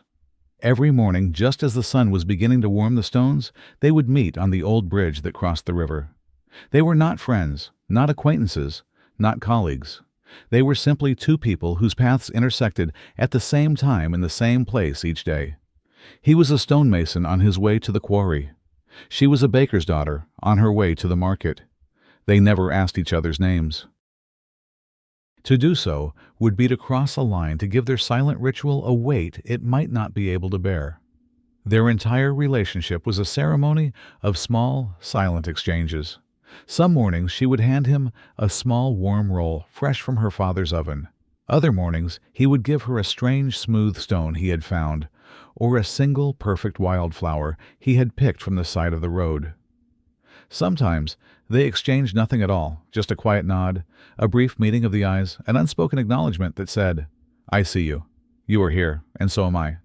This silent appointment became the anchor of their days, a moment of pure, uncomplicated connection in a world full of demands and duties. It was a secret they kept from everyone, perhaps even from themselves. Then one morning he wasn't there. She weighted her basket, growing heavy on her arm. She told herself he was simply late, or that he had taken a different path. But he wasn't there the next day either, nor the day after that. He was simply gone. There was no explanation. Had he fallen ill? Had he been in an accident at the quarry?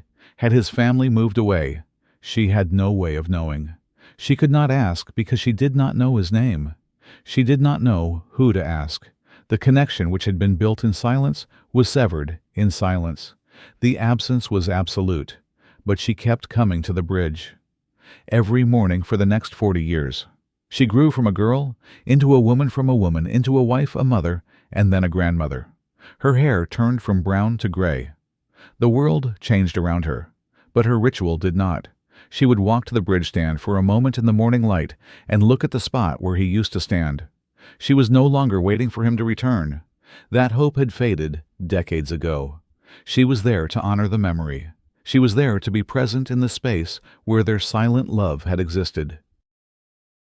It was a quiet, lifelong vigil for a love story that had no name, no witnesses, and no ending. A story that no one else in the world even knew had been written. You might think these stories are tragedies, but for them, sometimes it was the only thing that made them feel alive. The convent garden was a place of quiet order, a world laid out in neat squares of herbs, vegetables, and medicinal flowers. It was a place of purpose and piety.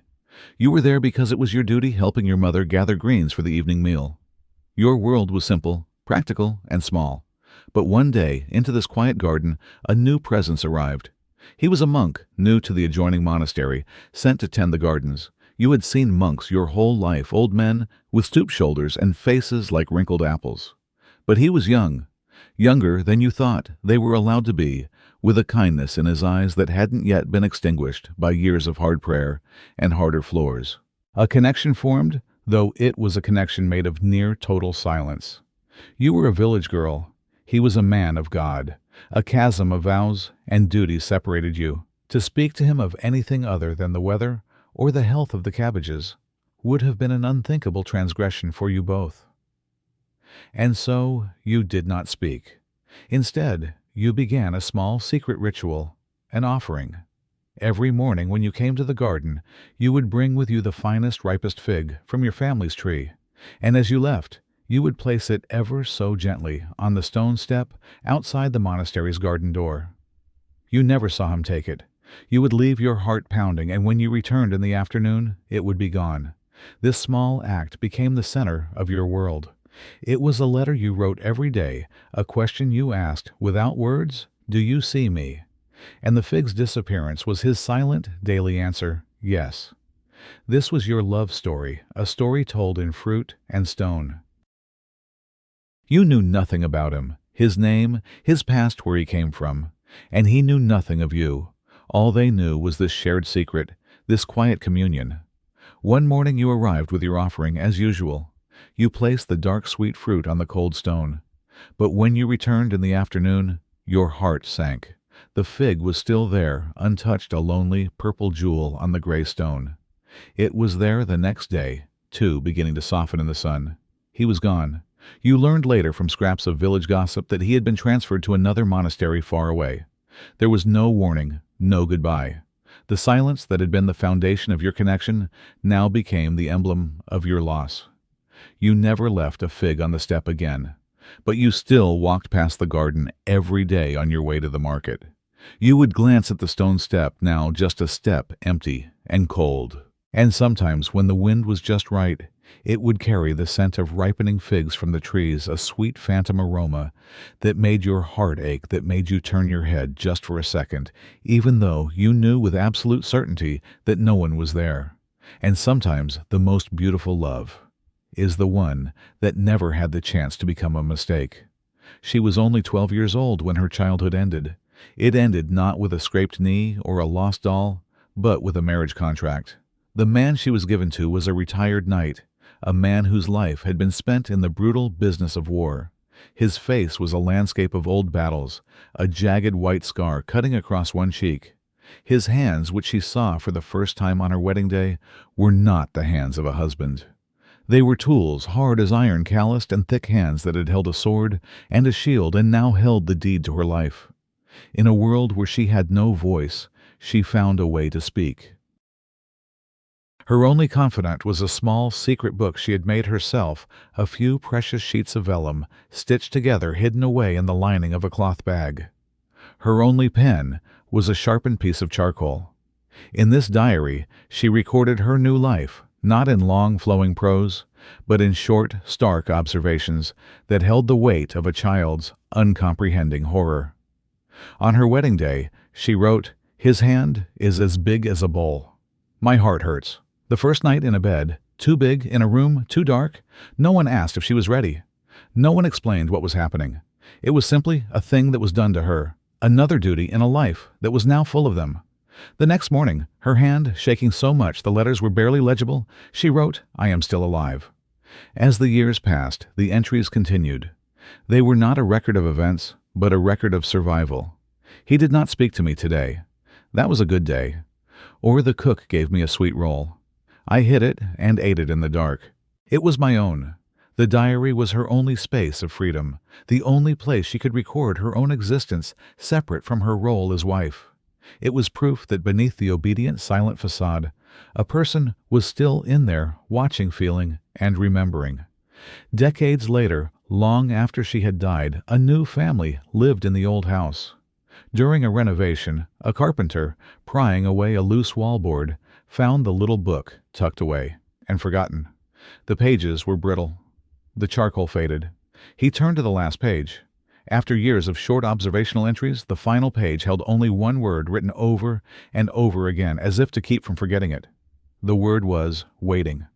What was she waiting for death, for freedom, for a life that was stolen from her before she even knew what it was? No one knew. The diary ended, but the waiting seemed to echo on. And sometimes all that remains of a love, or a life, is a trembling handwriting in the darkness.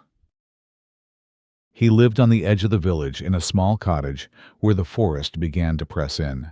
The other villagers thought he was mad, not dangerous, just broken. Touched by a sadness so deep it had untethered him from the real world.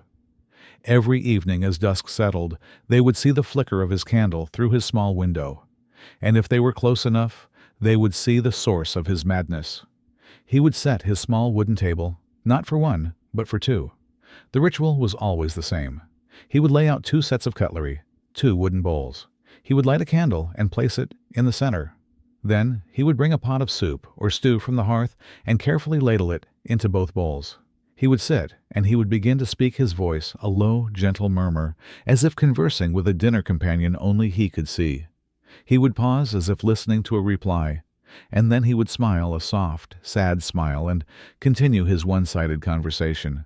The story, as the village told it, was that he had been betrothed many years ago, during the year of the Great Famine. His intended bride was a girl from the village, and they were deeply in love. But she had gone out to forage for mushrooms in the woods one day, and had never returned. They said she must have fallen into the river and drowned, her body swept away. They never found her. The famine and the loss broke him.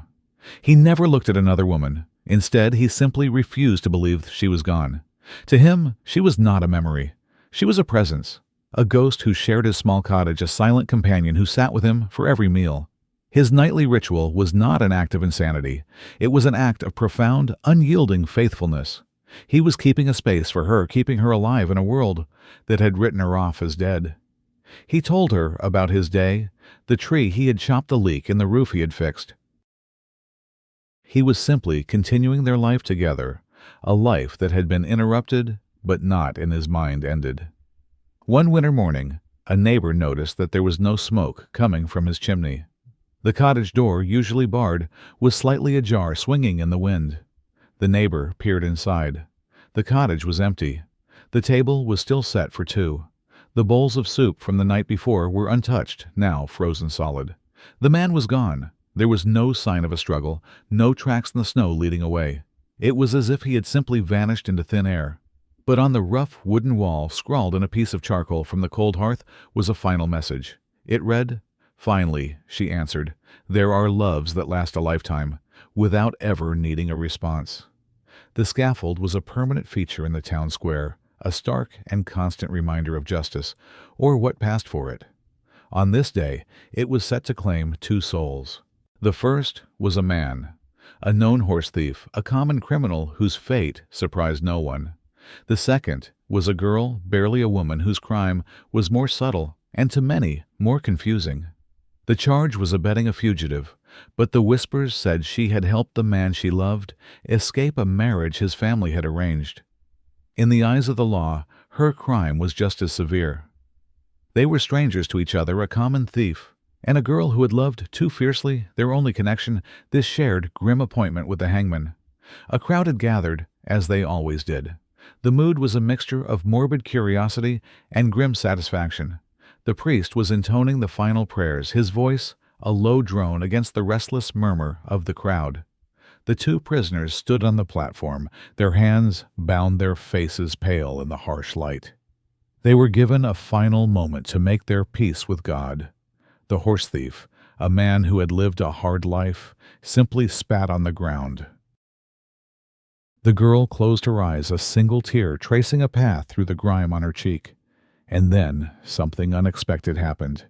In that final, suspended moment, as the executioner checked the ropes, the man and the girl turned to look at each other. Perhaps it was a shared understanding of their fate, a recognition of the terror in each other's eyes.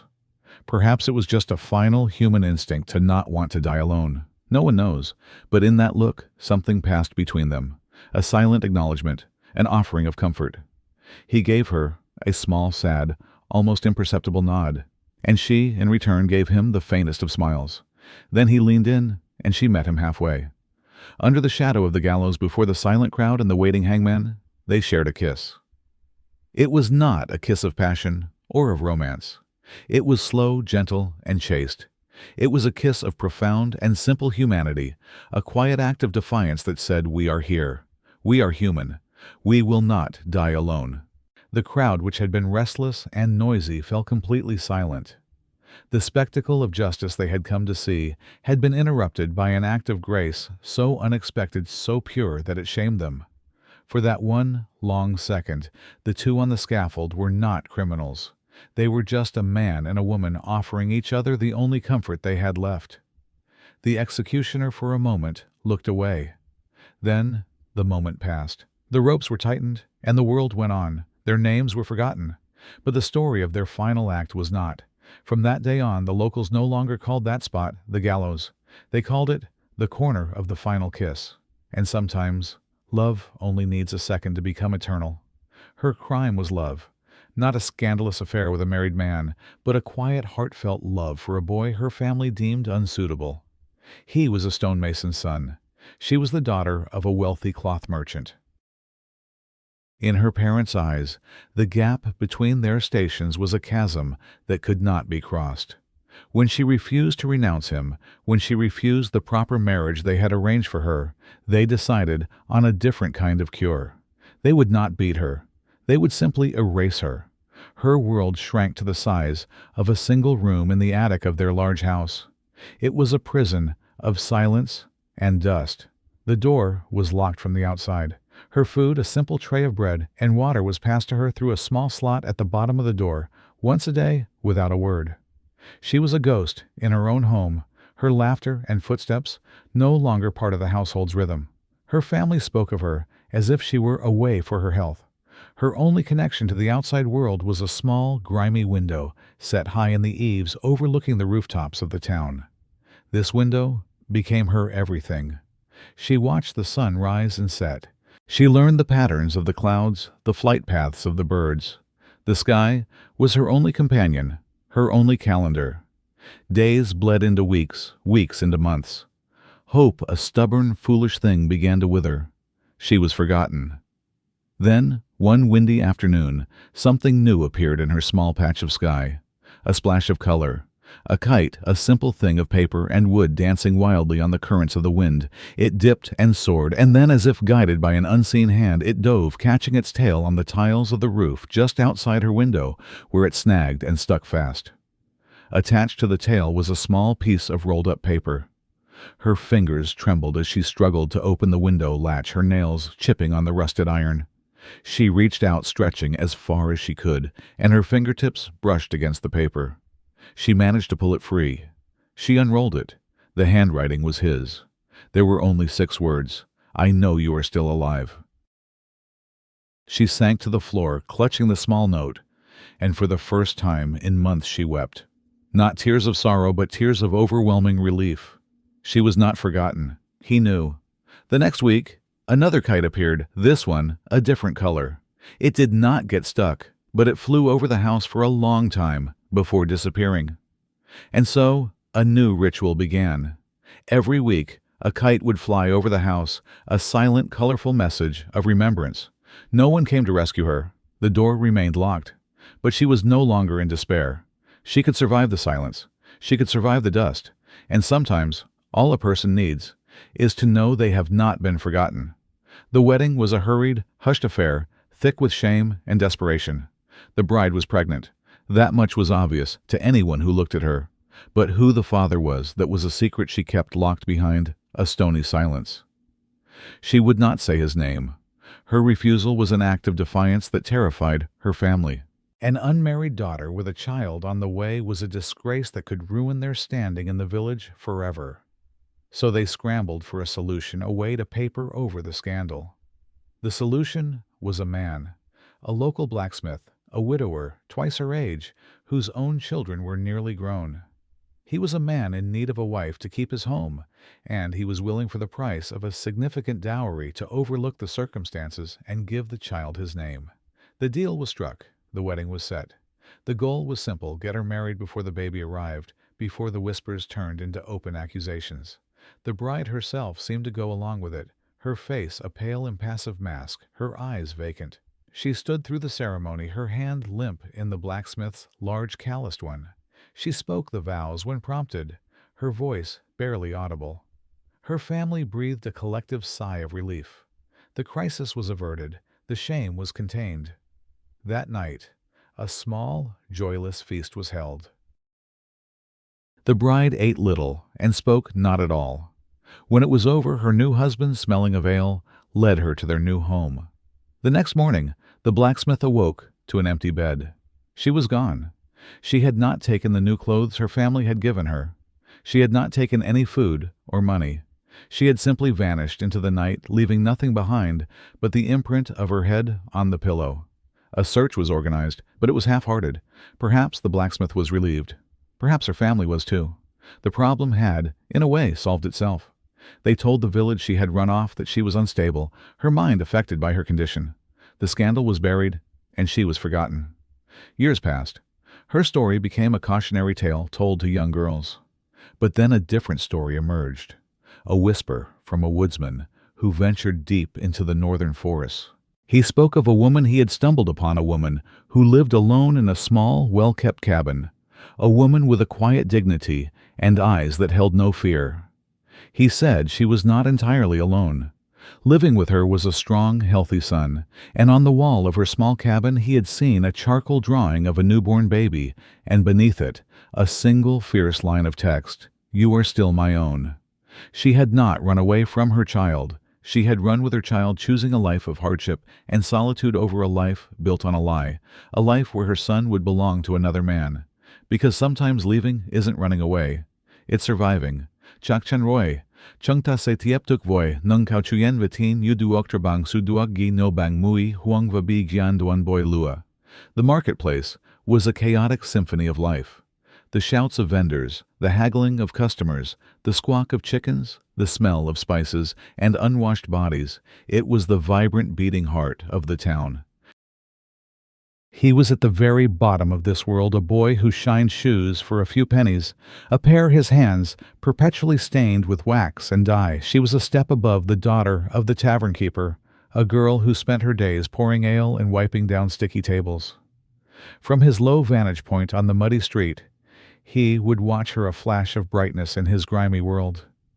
He loved the way she smiled, a quick, genuine smile she gave to a customer or a stray dog. He was too shy, too aware of his own lowly station, to ever speak to her. But he had to do something. So he began a quiet, one-sided courtship. Every evening when the market was closing down and the stalls were being packed away, he would walk past her tavern. And every evening he would drop a single small coin into a loose wooden box that sat by the door, used for charity or stray offerings. He wasn't buying anything. He was in his own mind, paying for the smile she had given him earlier that day.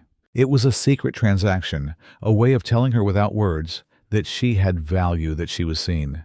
At first, she didn't notice. Then she became curious about the steady, mysterious accumulation of small coins.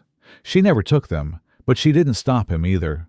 She began to look for him in the market crowd, this quiet boy with the serious eyes. His daily offering became a small secret thread connecting their two worlds. It was a game they both played, without ever acknowledging it.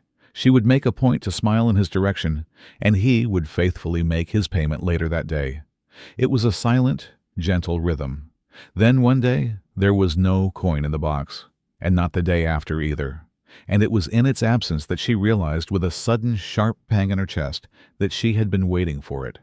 The silence was no longer comfortable. It was empty. She asked some of the other market vendors if they had seen the shoeshine boy. They shrugged. The city guard had cleared out some of the unlicensed workers a few days prior. He was just gone. Years passed. She married, had children, and took over the tavern from her father. The old building began to sag, and her husband decided it was time to renovate.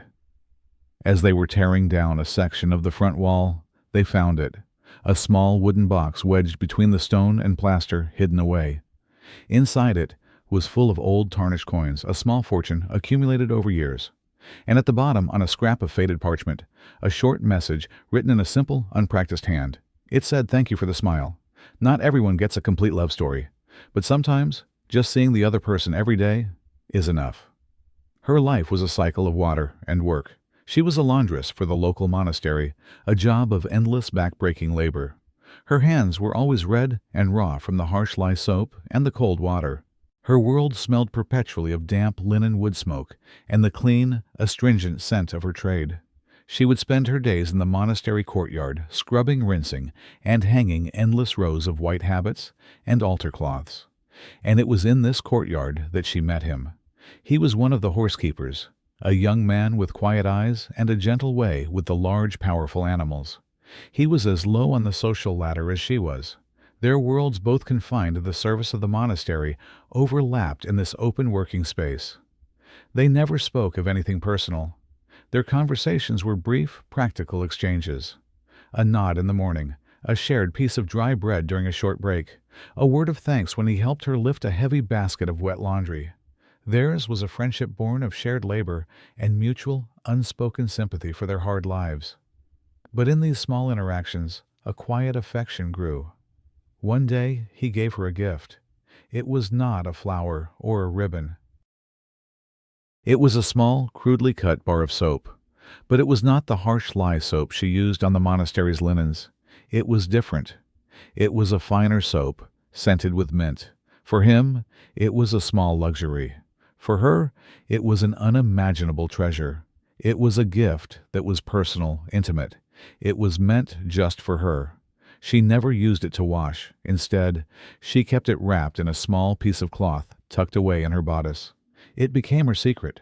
Throughout the long, hard days, she would occasionally catch the faint, clean scent of mint rising from her clothes, and it would be a private, comforting reminder of his small act of kindness. The scent was him. It was the smell of a love that had no words, no future, but was real nonetheless. That year, he was transferred to another monastic estate miles away. He was gone as suddenly as he had appeared. She never saw him again, but the bar of soap remained. For the rest of her life, she kept it with her. Over the decades it grew smaller, worn down, not by water but by the simple friction of her hands, by the countless times she would unwrap it just to hold it, to remember. When she died, an old woman, the other nuns who prepared her body for burial, found it. A tiny, wafer-thin sliver of mint-scented soap clutched in her hand. They thought it was strange, but they buried it with her. They did not understand. It wasn't for washing. It was for remembering, because some loves don't live in words, but in scent. The chapel was made of wood, a humble structure built by the villagers themselves, nestled in a grove of pine trees at the edge of the forest. The wedding was to be just as humble. A simple ceremony for a simple couple, a farmer's son and a baker's daughter, who had known and loved each other since childhood. The air in the chapel was thick with the scent of pine and happiness.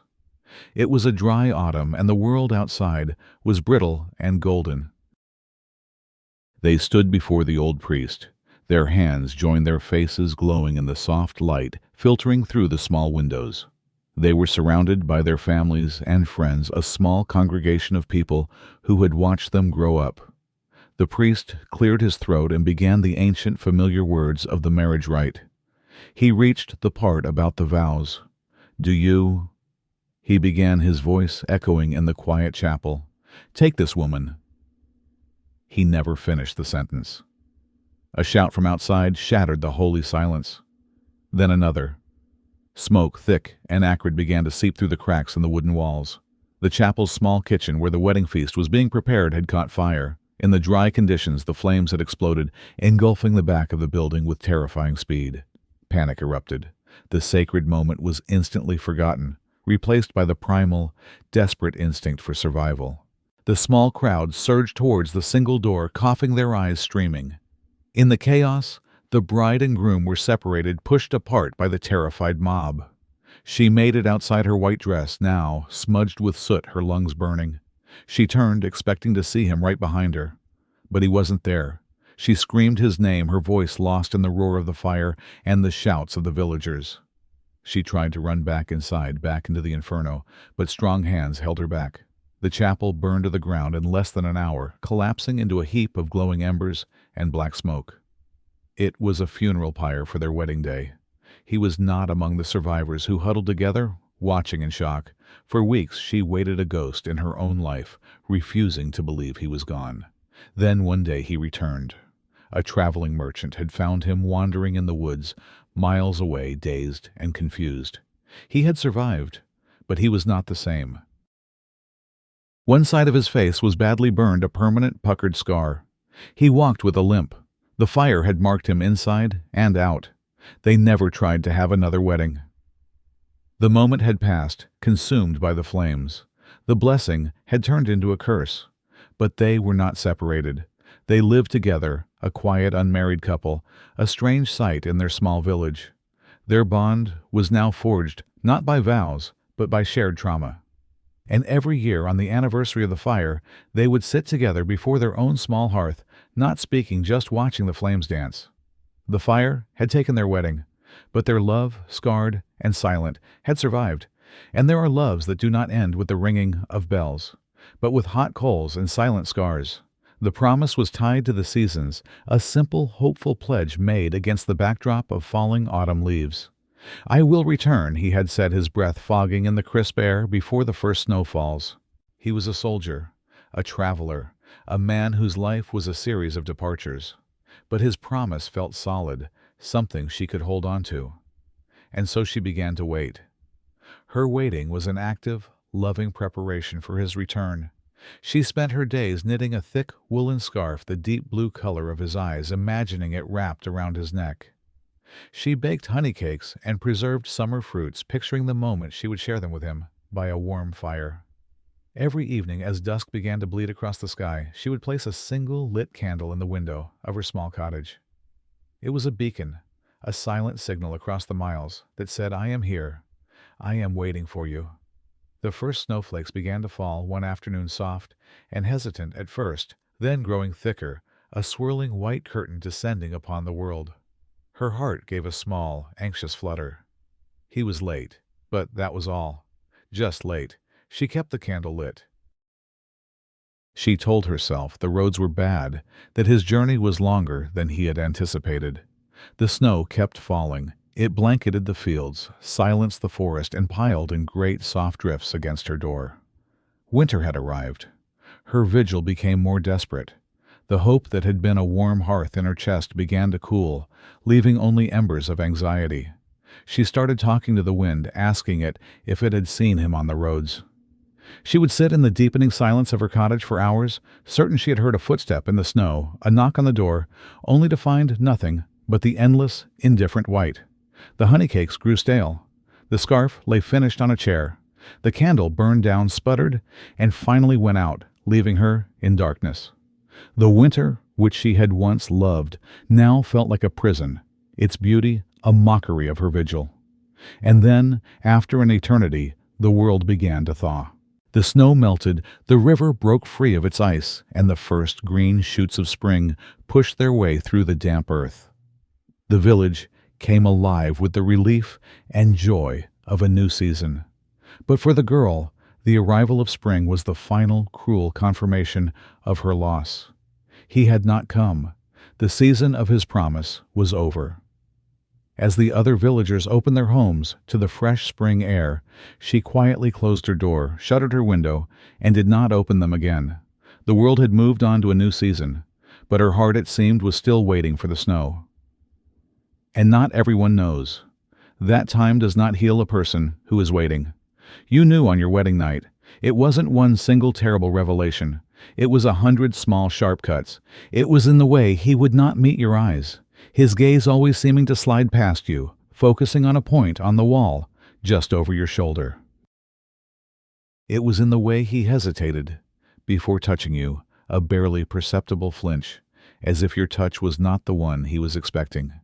And then, in the deep of the night, in the darkness of your marriage bed, it happened. He whispered a name in his sleep, and it was not your name. The name once heard could not be unheard. It hung in the air between you for the rest of the night, a cold, invisible ghost. A few days later, your suspicion, now a sick certainty, found its proof. You were putting away his clothes, and you felt it. A folded piece of parchment tucked deep inside his tunic. Your hands trembled as you opened it. It was a letter, a love letter full of passionate words, inside jokes, and shared memories that were not yours. It was written to the woman whose name he had whispered in the dark. And as you read her words to him, you felt nothing. Not the hot, tearing rage of jealousy. Not the sharp sting of betrayal. Just a profound, hollow emptiness. A quiet, calm resignation. You understood.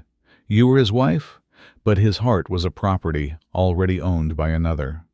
You folded the letter, placed it back exactly where you had found it, and you made a decision. You would not confront him.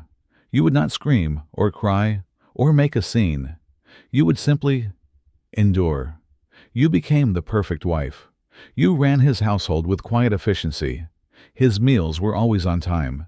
His home was always clean. His life was orderly and comfortable. You built a life of perfect, polite surfaces to cover the vast emptiness beneath. You lived side by side for 30 years, sharing a table, a home, a life, but never ever meeting in the space where it truly mattered. And every night, after the final meal was cleared, you would perform a small, secret ritual. As you folded the linen tablecloth, you would carefully fold it into the shape of a heart. You would look at it for a moment, and then with a final, crisp movement, you would unfold it and put it away. It was not an act of hope. It was a quiet, daily acknowledgement of the love that was supposed to be yours, and the practice of putting that dream away again and again and again. And many people live their entire lives with someone who doesn't love them, but still maintain a perfect courtesy until the very end. You cannot read. The world of letters of contracts and deeds and laws is a secret garden to which you do not have the key. Your world is one of spoken words, of trusted faces, of promises, sealed with a handshake. But the world is changing, and now a document is being placed before you, a document that they say will determine your future. It is a marriage contract. You cannot read the dense black script, but the important people in your life, your father, the village elder, the priest, are all telling you the same thing. They are telling you to sign. It is a good match, your father says, his eyes not quite meeting yours. He is a good man. This is for the best. The village elder nods in agreement. It will provide for you. It is the sensible thing to do. You look at the paper, at the meaningless, intricate shapes of the letters. You do not understand the terms.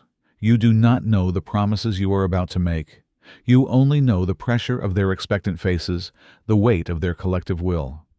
You are a boat, being pushed out into a sea whose currents you do not comprehend. You acquiesce. You dip your right thumb into the small pot of black ink. It feels strange, the ink cool and thick against your skin. They guide your hand to the bottom of the parchment, to a space next to a wax seal. You press down. You leave a unique world signature of your identity, a mark that is yours and yours alone. And with that simple physical act, you have signed your life away. You have agreed to a contract you cannot read. 3 days later, you are moved to your new husband's home. It is a new life, a new reality. And in this new reality, you discover that you have lost something fundamental. Your name. No one here calls you by your given name anymore. You are simply wife. You are a title, a role. The person you were before you pressed your thumb into the ink seems to have vanished. But she has not vanished entirely. In the bottom of a wooden chest where you keep your few belongings, you hide a secret. It is a scrap of torn paper. And on it, you have practiced again and again, using a bit of charcoal from the fire. It is your name. Your own name written in your own clumsy, untutored hand. The letters are shaky and uneven, but they are yours. The same thumb that signed you away into anonymity is now smudged with the charcoal you used to remember who you are. It is the only thing in this new life that truly belongs to you. This small, secret piece of paper is your last defiant claim to yourself. Because sometimes, a single letter is all the freedom someone ever had. Chak Chan Roy. Chung ta se tiep to kwok han trin foi. Nung kao chuyen ve tin yu trong thoi dich hach su im lang tai le duong va nung mui chi tham lang. The world had become a waking nightmare. The Black Death was a relentless invisible tide sweeping through cities and villages, leaving a trail of terror and death in its wake. The air was thick with the stench of sickness and the smoke from countless funeral pyres. The normal rhythms of life had shattered. Neighbors shunned neighbors' families abandoned their own. It was a world where love seemed like a foolish luxury, a forgotten language from a time before fear. But even in the midst of the apocalypse, two young hearts had found each other. They were betrothed, their wedding planned for a future that suddenly seemed uncertain to arrive. Then the plague came to their door. She was the first to fall ill, the telltale swellings appearing, the fever burning through her. He refused to leave her side. While others fled the sick, he stayed, bringing her water, holding her hand, his love a fragile shield against the encroaching darkness. He knew the risks. He knew that to stay was likely a death sentence. He did not care. As she grew weaker, he knew he could not give her the wedding they had dreamed of, but he could give her something. He could make her his wife. He half carried her through the deserted streets to the village church. It was one of the few places still open, though it was less a house of God and more a hospice for the dying, the pews filled with the sick and the moaning. The priest, his face etched with exhaustion and horror, agreed to perform the rite. There was no time for a full mass. The ceremony was stripped down to its barest essentials. They stood before the altar, a space of several feet between them, a quarantine imposed by fear. They could not hold hands. They could not share a final kiss. Their vows were not spoken, but breathed. When the priest asked for their consent, she too, weak to speak, gave a slight, slow nod. He nodded back his eyes, full of tears never leaving her face. It was enough. For a single fleeting moment in a world consumed by death, they were husband and wife. An hour later, cradled in his arms in a quiet corner of the church, she died. He did not weep. He held her body close, a final defiant act of love, and waited. The fever began its work on him by nightfall. The cart came for them the next day. They were taken along with countless others to a deep, open pit on the edge of town, a mass grave for the plague's victims. They were buried together, two unnamed souls among thousands, their love story seemingly erased from the world. But someone had seen them in the church. Someone had witnessed their desperate final act of love. And later that day, that unknown witness went to the freshly turned earth of the plague pit and planted a single wild daisy on the mound. A small anonymous marker for a love that had refused to be conquered even by death. They whispered to the wind a benediction for the lost couple. At least, they were married. And sometimes, just a nod is enough to be called a lifetime. From the outside, it was a perfect wedding day. The church bells rang out across the valley, a joyous clanging announcement. The church itself was filled with flowers and well-dressed guests, their faces beaming with anticipation. The groom stood at the altar, proud and nervous. The bride was a vision, in white, walking down the aisle on her father's arm. Everything was as it should be, a picture-perfect scene of celebration and holy matrimony. The priest began the ceremony, his voice warm and steady. He reached the pivotal moment, the question upon which all of this ceremony rested. He turned to the bride, her face veiled and unreadable. "Do you," he asked, his voice echoing slightly in the hushed church, "take this man to be your lawfully wedded husband?" He paused, waiting for the simple, expected response, and the bride said nothing. Silence descended upon the church. It was not a peaceful silence. It was a thick, heavy, and deeply uncomfortable silence. A second passed, then another. The guests began to shift in their seats, exchanging confused, anxious glances. The groom's smile faltered. He looked at her, a question in his eyes. The priest cleared his throat, a small, nervous sound. "My child," he prompted gently. Still, she remained silent, a statue of white defiance at the altar. Her silence was not empty. It was full. It was a physical presence, a wall she had erected, a single powerful act of passive resistance. Her mother, sitting in the front pew, could bear it no longer. The shame, the scandal was becoming unbearable. She moved quickly, quietly to her daughter's side. She leaned in her face, a mask of fury and panic. "Say it!" she hissed, her voice a venomous whisper no one else could hear. Her fingers dug into her daughter's arm like claws. "Say it now!" The pressure, the weight of her entire family's honor, of the groom's expectation, of the whole village watching, came crashing down on the bride. You could see the fight go out of her. Her shoulders slumped, her head bowed, and with a slow, almost imperceptible movement, she nodded. Just a single, defeated nod. The priest, seizing the moment, rushed to complete the ceremony. The rest of the wedding was a blur. The bride moved through it like a sleepwalker. She danced when she was supposed to dance. She smiled when she was supposed to smile. But her eyes were empty. Years later, when her own daughter asked her what she remembered most about her wedding day, the music, the food, the dress, she would always give the same quiet answer. "I don't remember the music or the gifts or the flowers. I only remember the silence." There are lives that begin with the things people don't dare to say. She was the village seamstress, a woman of practical skill and quiet observation. Her days were spent with a needle and thread, mending the torn tunics of farmers, hemming the fine dresses of the merchant's wife, and, most frequently, patching the worn uniforms of the soldiers garrisoned nearby. They were a transient population, these soldiers, their faces and names blurring into one another. But there was one she noticed. He was a young recruit, little more than a boy, who always seemed to wear a uniform of a particular shade of blue, a soft, faded color, like a winter sky just before dawn. He was quiet, polite, and rarely spoke, but she saw a sadness in his eyes that the other, more boisterous soldiers did not have. A secret bond formed between them, a conversation conducted entirely in thread. Every time he brought his blue tunic to her, for mending a torn seam, a loose button, she would perform her usual expert repair. But, before she finished, she would add something extra, something just for him.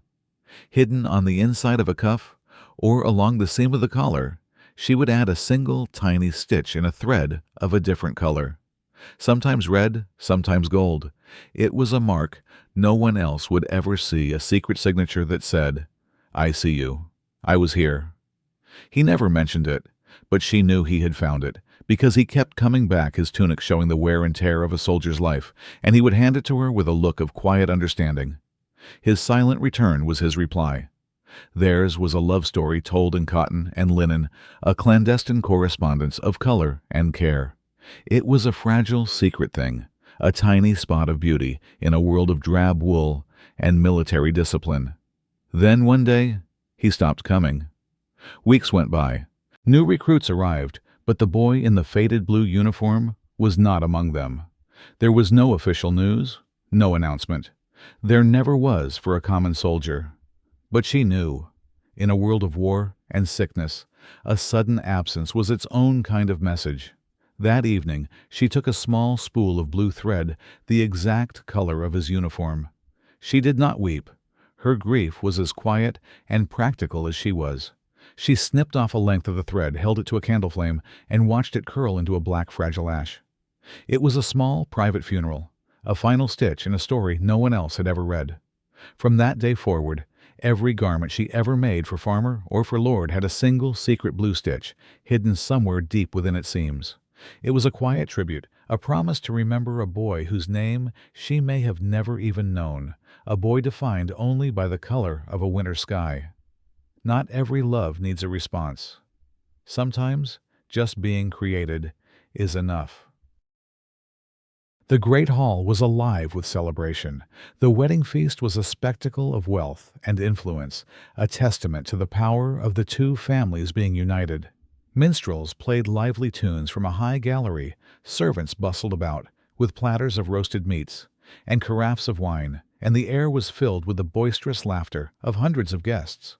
Everything was perfect, except for one crucial detail. The groom had not arrived. At first, his absence was explained away with nervous smiles and polite excuses. His journey was long, the roads were treacherous. He was simply delayed. The bride, a vision in a gown that had cost a fortune, sat at the high table, a fixed, brittle smile on her face. But as the hours stretched on, as the feast grew cold and the music faltered, a palpable tension filled the hall. The smiles of the guests became strained. Whispers began to circulate like poison. Had his party been ambushed by bandits? Or had he at the last moment simply changed his mind, leaving her abandoned and humiliated at her own wedding feast? The bride's father was furious. Her mother was on the verge of tears. The guests began to look for a polite way to leave. The celebration was curdling into a public disaster. A few of her ladies-in-waiting approached her, ready to lead her away from the scene of her shame, to help her retreat into a quiet chamber to weep. She waved them away. She sat perfectly still for a long moment, her face unreadable. Then she stood up. She walked, with a strange, deliberate grace, to the center of the hall, to the empty space where the dancing was supposed to happen. She nodded to the stunned musicians. "Play," she commanded, her voice quiet but firm. Hesitantly they began a slow, melancholic tune. And then, as the entire hall watched in stunned silence, she began to dance, alone. Her eyes were closed, her face serene. She moved slowly, her steps measured and elegant. She was not dancing for the crowd. She was not dancing in defiance or in anger. She seemed to be dancing with a ghost, with the man who should have been there. Her arms rose and fell as if holding an invisible partner. She turned, she swayed, her white dress swirling around her. In that moment, she was not an abandoned woman. She was not an object of pity. She was still the bride. She was claiming her wedding day, refusing to let his absence be the final word. The dance was her ceremony, her vow, her solitary consummation of a marriage that never was. She finished her dance, curtsied to no one, and then walked head held high out of the hall, leaving behind a room full of silent, awestruck guests. And there are some who choose to step forward, even when there is no one there to take their hand. The barn smelled of dry hay and dust motes dancing in the afternoon light. It was a quiet, forgotten place, their secret haven. He was a farmhand, she was a baker's daughter. They were young, and the feeling between them was new and thrilling. In the quiet of the old barn, surrounded by the sleeping scent of the harvest, they shared a kiss. It was not a grand, passionate affair. It was a simple, clumsy, and deeply innocent kiss, a fleeting moment of youthful affection. But they were seen. A neighbor known for her piety and her prying eyes saw them through a crack in the barn door. And in her world, a kiss outside the sanctity of marriage was not an act of affection. It was an act of sin. She went straight to the parish priest. A formal complaint was made, and the slow, grinding wheels of ecclesiastical justice began to turn. It was the girl who was summoned to face judgment, not the boy. The double standard was as solid and unyielding as the church walls. She stood before a council of grim-faced priests, her hands trembling, her mind reeling with confusion and fear. She tried to explain. "It was just a kiss," she pleaded, her voice small and lost in the cavernous room. One of the priests leaned forward, his face a mask of cold righteousness.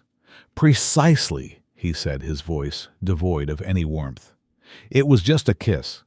An act of intimacy with no blessing, no vow, no sanction from God. That is why the sin is so great.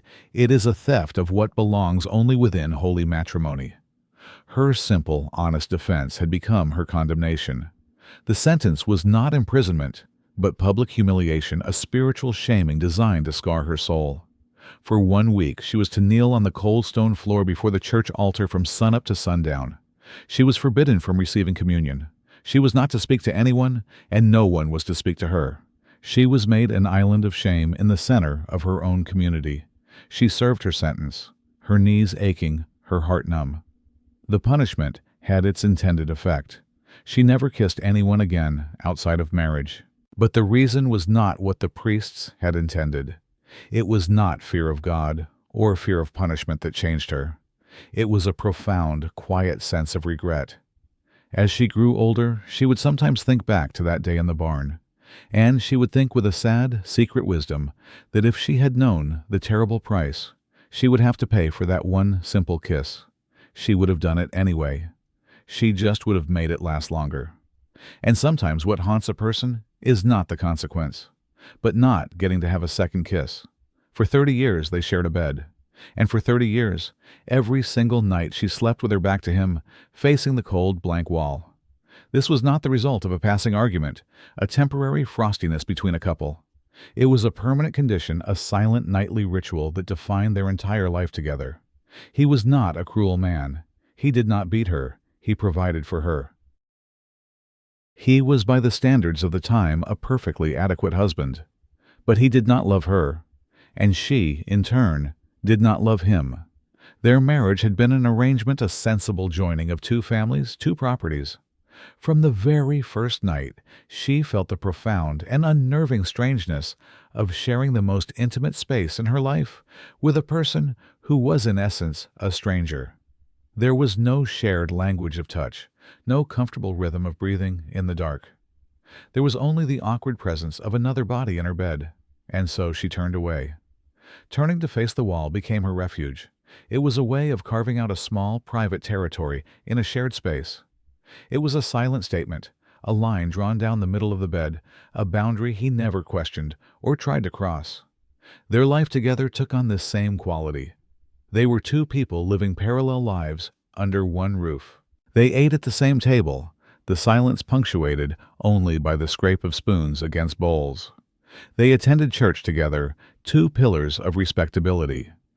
They managed their household, a well-oiled machine of domestic duty. But they never connected. They never truly looked at each other. The wall became her confidant. In the long, dark hours of the night, she would lie with her eyes open, staring at the familiar patterns of the plaster, the way the moonlight made faint, shifting shapes on its surface. She would pour all of her unsaid thoughts, her quiet disappointments, her forgotten dreams, into that silent, unmoving wall. The wall knew her better than the man breathing softly behind her. It was the sole witness to her long, lonely vigil. When she died peacefully in her sleep, facing the wall, of course, the women who came to prepare her body for burial discovered her secret. As they lifted her pillow, they found something tucked beneath it. It was a small piece of linen, and on it, stitched in a faint white thread that was almost invisible against the white cloth, were 3 small words: "I tried, and there are those who die," having never looked straight into the eyes of the person they lived with. The morning light is soft and gray, filtering through the single high window of the inn room. The air is cool and still. You are alone. He is gone. The night they shared was a fleeting intersection of 2 lonely paths, a brief moment of warmth and quiet understanding between 2 strangers. There were no names exchanged beyond the first, no promises made, no talk of a future. There was only the night, a small, insulated bubble of time, where they were simply a man and a woman finding comfort in each other's presence. He had left before dawn, as quietly as he had arrived, a shadow slipping back into the world. She is not sad. She is not disappointed. She had expected nothing more. But the silence he left behind feels different from the silence that came before. It is not empty. It is filled with the memory of his quiet breathing, the warmth of his body next to hers. She rises from the bed, and before she dresses to continue her own journey, she performs a small final act of intimacy. From her travel bag, she pulls a handkerchief. It is not a simple cloth. It is made of fine linen, and in one corner she has stitched an intricate, beautiful pattern of small blue flowers, a testament to hours of patient, skilled work. She does not leave it for him to find her. She does not write a note. She simply folds it neatly and places it on the pillow where his head had rested. It is a gesture of profound grace. It is not a claim or a request. It is a quiet, elegant statement: I was here. This was real. Thank you. It is a piece of herself, a piece of her beauty and her craft left behind to consecrate the small, anonymous space they shared. Then she too leaves, and the room is empty once more, holding only a single, beautiful secret. Years later, he is an old man, a count with vast lands, and a life full of duties and complexities. He is often troubled by politics, by his health, by the memory of battles long past. In a small, locked wooden box, by his bed, he keeps a few treasured possessions. Among them is a soft, worn linen handkerchief, embroidered with small blue flowers.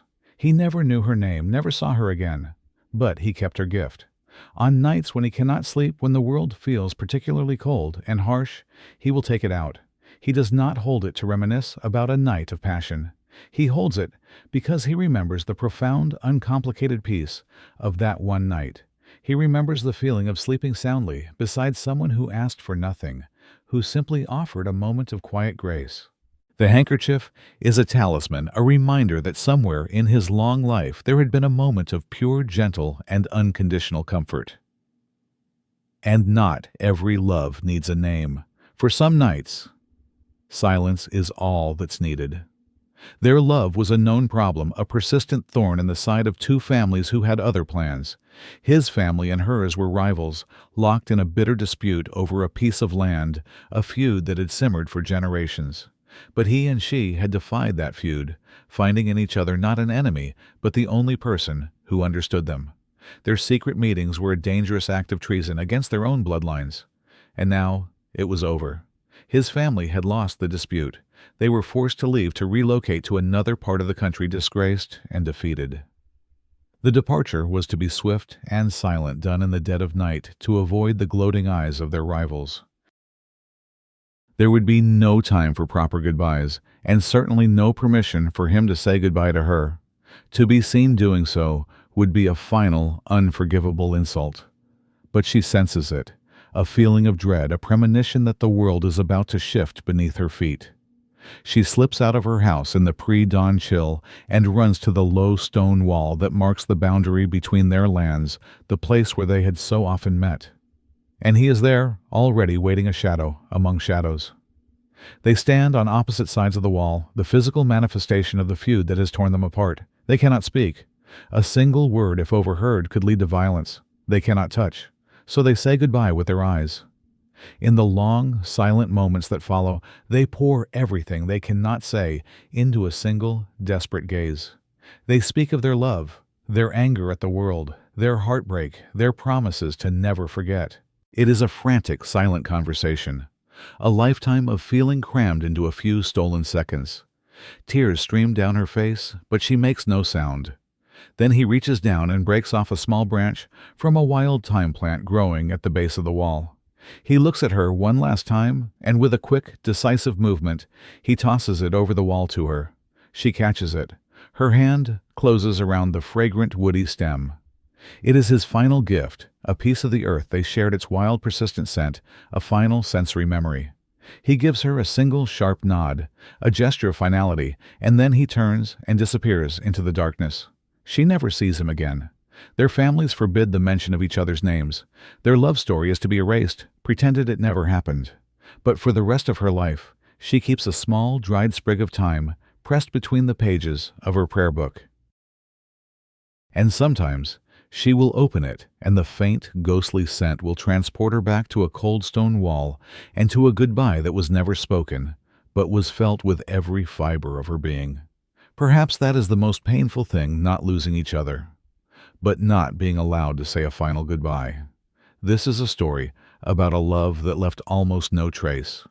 There were no letters, for they were likely illiterate. There was no gossip, for they were masters of secrecy. There were no children, no shared property, no rings of gold or straw.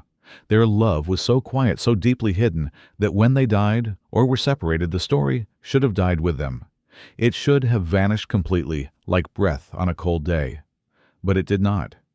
In a small, forgotten village, on the side of an old brick building, a granary that has stood for centuries, there is evidence. It is not a grand plaque or a monument.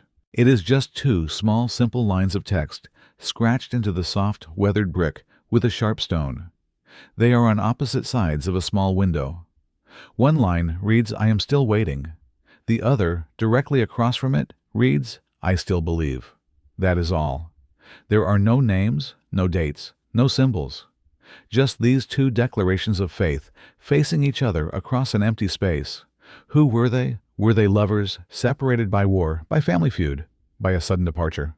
Was one imprisoned inside this granary, the other keeping a vigil outside? Was it a man and a woman? Or two people whose love dared not speak its name in any other way? No one knows. The story is gone. Only the feeling remains, etched in brick. Their love was so powerful, it managed to carve a tiny permanent scar onto the face of the world before it disappeared. The villagers have their own theories, of course, but over time, the story has become less about historical fact and more about a kind of local magic. The two lines on the wall have become a quiet legend.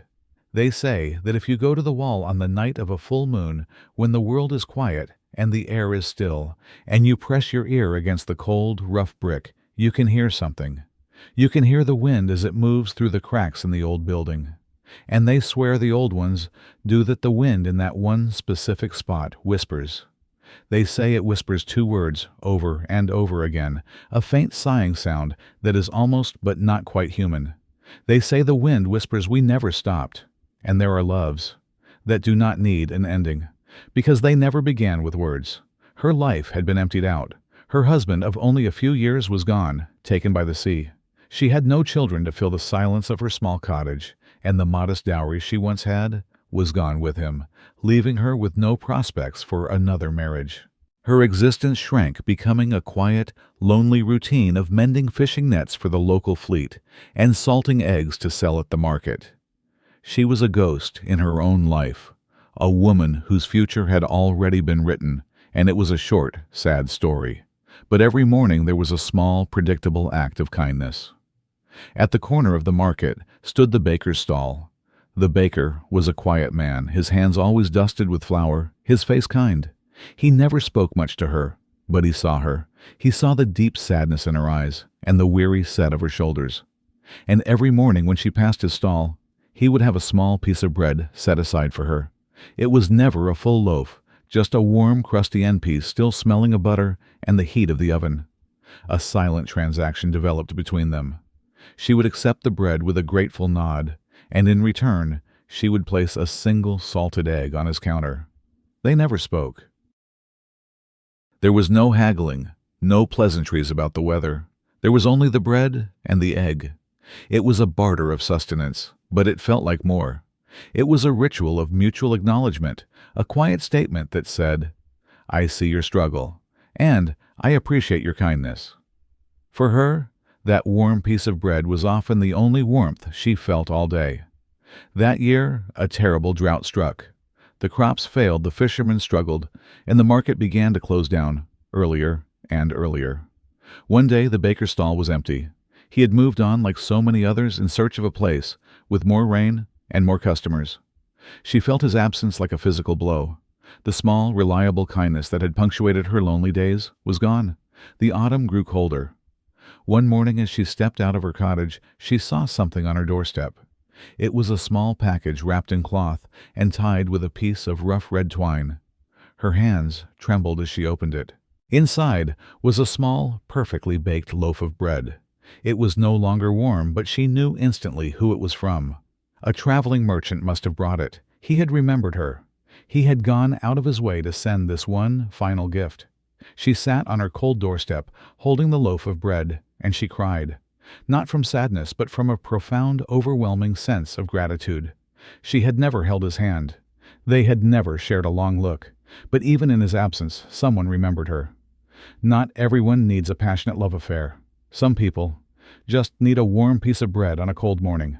The battlefield was a muddy, chaotic hell, smelling of iron fear and dying men. He lay behind a makeshift barricade, a piece of his side torn away by a crossbow bolt. He knew he was not going to survive. The cold was already seeping into his limbs, and his vision was beginning to blur at the edges. In the final, lucid moments of his life, his thoughts were not of God or glory, but of her. Her face, her smile, the way she had looked at him when he'd left their village. He had promised to return. It was a promise he was about to break. He wanted to leave her something, a final message, a last testament to his love. But he had no paper, no ink. All he had was his knife and the grim debris of the battle around him. His eyes fell upon the carcass of a horse, its bones stark and white against the dark mud. With the last of his strength, he crawled towards it. He found a rib bone, long and curved, and cleaned it as best he could. Under the faint, flickering light of a distant campfire, he began to carve. His hands were weak and clumsy, but his purpose was strong.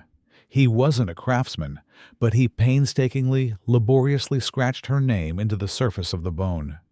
Each letter was a monumental effort, a final act of will against the encroaching darkness.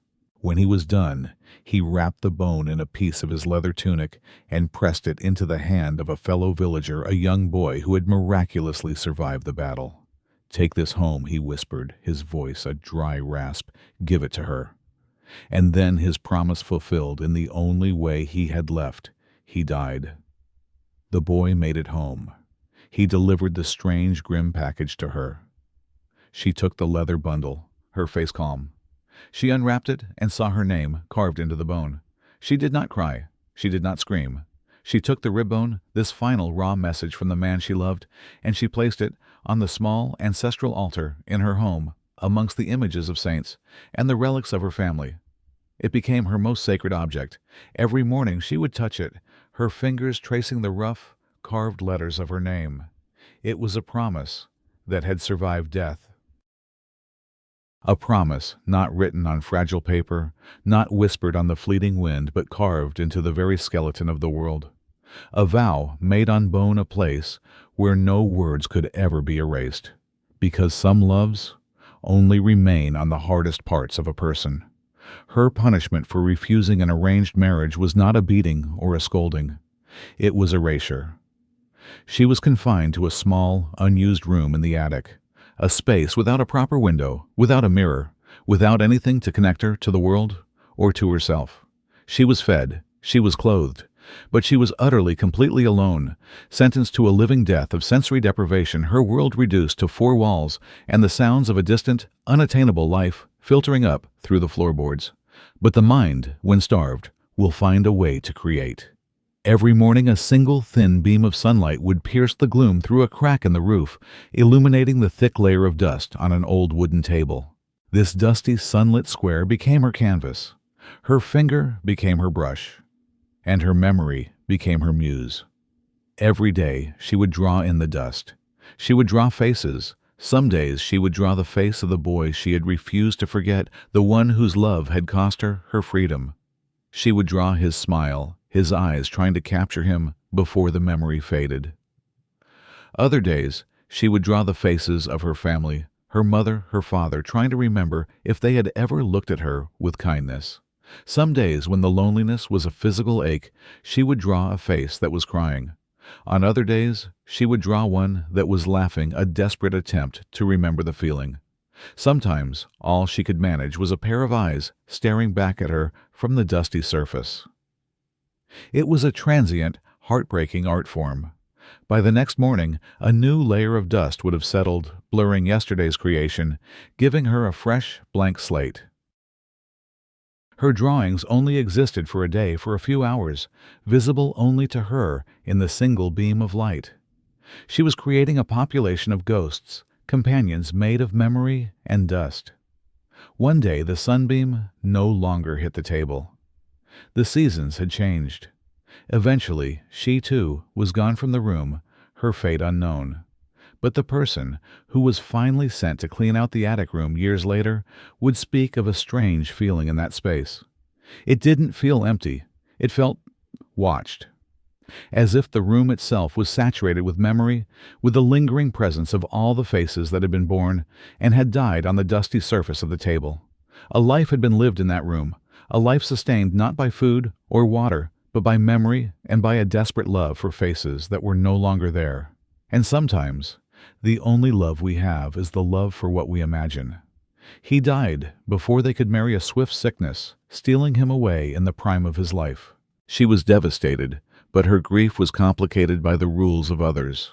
She buried him in the village churchyard, but his family, who had never approved of her, forbade her from putting his name on the simple wooden cross that marked his grave.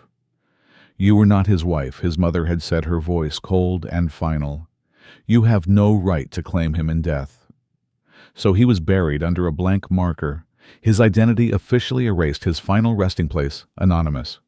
But she would not let him be forgotten. Her love was quieter now, but it was just as stubborn. Every week she would visit his grave, and every week she would bring with her a small, sharp stone she had found by the river. When no one was looking, she would kneel in the dirt, and she would begin to work. Her task was slow, painstaking, and secret. With a sharp stone, she would scratch away at the wooden cross, painstakingly carving the letters of his name. Each visit, she would only manage a small part of a single letter. A curve. A straight line. The wood was hard, her tool was crude, and her hands were soft. It was grueling, heartbreaking work. The weeks turned into months. The seasons changed. And, slowly, imperceptibly to a casual observer, his name began to emerge from the wood. First A, T, then an H. Letter by painful letter, she carved his memory back into existence. It took her over a year. One day, another villager tending to a nearby grave noticed it. The name was now fully visible. It was rough, uneven, clearly not the work of a professional carver. But it was there, clear as day. The news spread through the village. Everyone knew who must have done it. They had seen her weekly vigils. They had seen her quiet determination. But no one said a word. The family who had forbidden it saw it too, but they did not dare to erase it. They were shamed into silence by an act of love, so patient, so persistent, it had literally carved itself into the landscape of their community. The name remained. Her love, it turned out, was stronger than their rules. And love sometimes doesn't need permission. It just needs persistence. The bed was a masterpiece, made of dark, heavy oak with posts intricately carved with images of vines and birds. It was a bed built for a lifetime, for a dynasty. It was built for two people. It had been part of her dowry, a promise of a future delivered to her home in anticipation of her wedding to a man from a neighboring town. But the wedding never happened. It was canceled at the last minute for reasons that were never spoken of, lost in a flurry of broken agreements and family pride. The man who was supposed to be her husband disappeared from her life forever. But the bed remained. Her family told her to sell it to get rid of the massive, painful reminder of what she had lost. But she refused. She had it moved into her bedchamber, and for the next 40 years she slept in it, alone. Every night she would sleep on the far left side of the large bed. The other side, the side that was meant for him, remained untouched. She never placed a book there, never tossed her clothes there. It was a sacred, empty space, preserved in a state of permanent expectation. It was a space kept for a ghost, for a future that never arrived. She lived her entire life in that house, a quiet, unmarried woman, and her constant companion was this large, empty space beside her in the dark. When she died, an old woman, the neighbors who came to prepare her home, found the scene just as it had been for 4 decades. The bed was perfectly made, but the pillow on the right side, the side she never touched, was pristine. It was plump smooth, without a single indentation, as if it had just been placed there. The pillow on her side, the left side, was worn softened by years of use, and on it, nestled in the slight dip where her head had rested, was a single, long silver hair. The bed had been built of the finest wood. It had been built to last for generations. But the love story it was meant to house had been built of something else entirely. It had been built of silence of absence and of a faithfulness to a space that was never filled. There are beds built of good wood, but some loves are built of silence. The vignettes provided by the user end here in the original prompt, but the user requested to continue based on the next numbered sections. I will now create new vignettes based on the titles and themes provided in the prompt for 3.49 through 3.56, maintaining the established style and length. He arrived in her village like a figure from a storybook. A man from a distant land, his language a cascade of sounds as foreign as the strange spices he sometimes used in his cooking. He was a hired laborer, brought in to help build a new bridge, a temporary resident in her small, unchanging world. She did not speak a word of his tongue, and he knew only a few broken words of hers. Communication between them should have been impossible, and yet they fell in love. Their courtship was a pantomime, a silent film of gesture and intuition. They could not share stories, but they could share things. Every afternoon, when his work was done, they would meet by the old well. She would give him a ripe fig from her garden. He would give her a strange, flat stone he'd found in the riverbed. She would give him a scrap of brightly colored cloth. He would give her a perfectly preserved autumn leaf, its veins like a tiny map. They built a language of objects, a vocabulary of small tangible gifts. The villagers watched confused and suspicious. How could they love without words? But they did. They learned the meaning of each other's smiles, the sorrow in a downturned gaze, the comfort in a shared silence. His presence became a warm, steady point in her day. She learned to love the sound of his foreign words, even if she didn't know what they meant. Then, as suddenly as he had arrived, he was forced to leave. The bridge was finished, and the foreign laborers were being sent away. Their contracts expired. He was to be deported. There was no time for a planned farewell. She could not go to see him off. It would have been improper. She could only send a final message, another object in their silent language. She gave a trusted friend a small handkerchief she had spent all night embroidering. On it, she had not stitched a flower or a heart. She had stitched a simple, clear image of her own open hand. Years passed. She never heard from him again. She resigned herself to the fact that their story was over a short, strange, and beautiful chapter. But one day, a traveling merchant returning from the very land her laborer had come from sought her out. He brought with him a small rolled-up painting on rough paper. He said a man had paid him to deliver it to the girl by the well. She unrolled it. It was a drawing. It depicted a man's hand, rough and calloused, reaching for a woman's hand. But the man had no face. He was anonymous, a ghost. But the hand he was reaching for was unmistakably hers. It was the hand from her embroidery. The villagers didn't understand the strange drawing, but she did. It was his reply, sent across years and miles. It was a love letter written in a language no one else could read. And sometimes, you don't need a common language. You just need a common meaning. Their love was impossible. Forbidden by a family feud, so old and bitter that no one could remember how it started. They were not allowed to speak, not allowed to meet, not allowed to even acknowledge each other in the village square. Their houses stood on opposite hills, separated by a valley of their family's hatred. But they found a way to speak, a way to meet, without ever leaving their homes. Every night, precisely as the last light of dusk faded from the sky, she would climb the stairs to the small window in her attic, the highest point in her house. She would light a single small candle and place it on the sill. And across the valley from a high window in his own home, an answering light would appear, a single steady flame burning in the darkness. This was their nightly conversation. There were no letters, no whispered meetings. There was only the light. The two small flames flickering across the valley were a testament to their love, a silent, defiant message that said, "I am still here. I am still thinking of you. You are not alone." It was their way of holding hands across an impossible distance.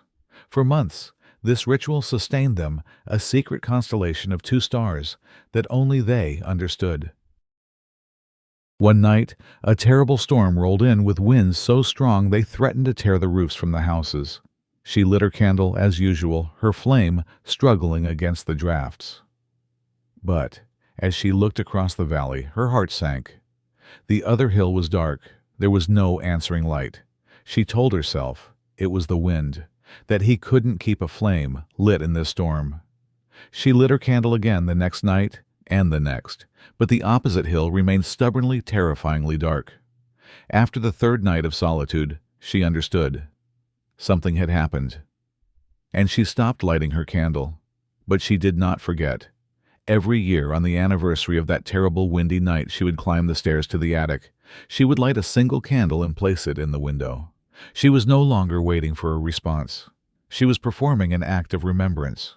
She was lighting a candle for the two of them, a solitary flame to honor the time when two lights had been enough to hold back the darkness. Not all light is meant to show the way. Some candles are just to prove that the darkness isn't everything. He was the musician who played in the market square every morning. He was not a boisterous performer, but a quiet, intense young man who seemed to disappear into the sad, beautiful melodies he coaxed from his battered lute. She was the girl who sold flowers her stall just a few feet away from where he played. She would arrange her buckets of violets, lavender, and roses, her hands moving with a gentle grace, and she would listen. She never put a coin in his hat. She never spoke a word to him, but she was his most devoted audience. His music was the soundtrack to her day, and her quiet, appreciative presence was the reason he played with such feeling. He noticed her, of course. He noticed the way she would sometimes close her eyes, a small smile on her face when he played a particularly sweet melody.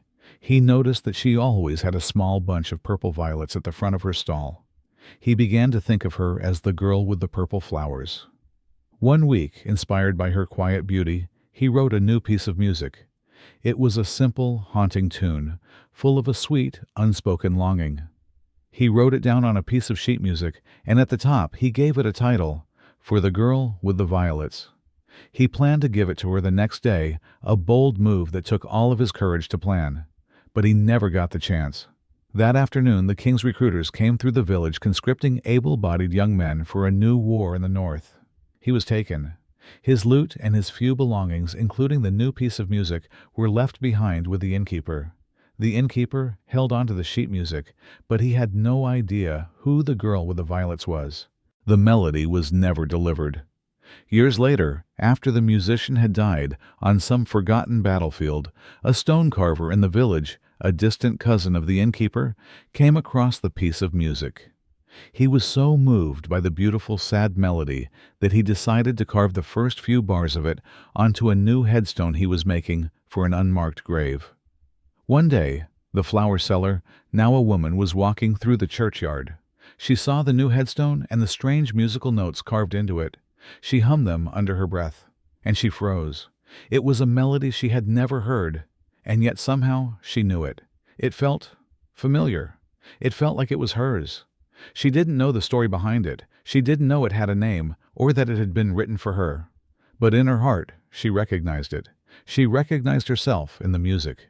She knelt down, and from her basket, she took a small bunch of purple violets and placed it at the base of the stone. And she smiled a sad, beautiful smile, as if after all these years she had finally heard him. There are loves that don't need a name, just a piece of music written, and one person who recognizes it as their own. She was considered strange by the other villagers. She was a quiet girl who rarely spoke to people, preferring her own company. She had a habit of staring up at the sky for long periods of time, and she would often walk with her eyes on the ground, not looking for coins, but for fallen feathers, the iridescent feather of a magpie, the soft, downy feather of a dove. She collected them, treated them like treasures. The other children would sometimes tease her, but there was one boy who never did. He was a quiet boy himself, and he seemed to understand her without words. He would often bring her small handfuls of millet seeds, or point out a nest she hadn't seen. They never held hands. They barely spoke, but a gentle, unspoken friendship blossomed between them.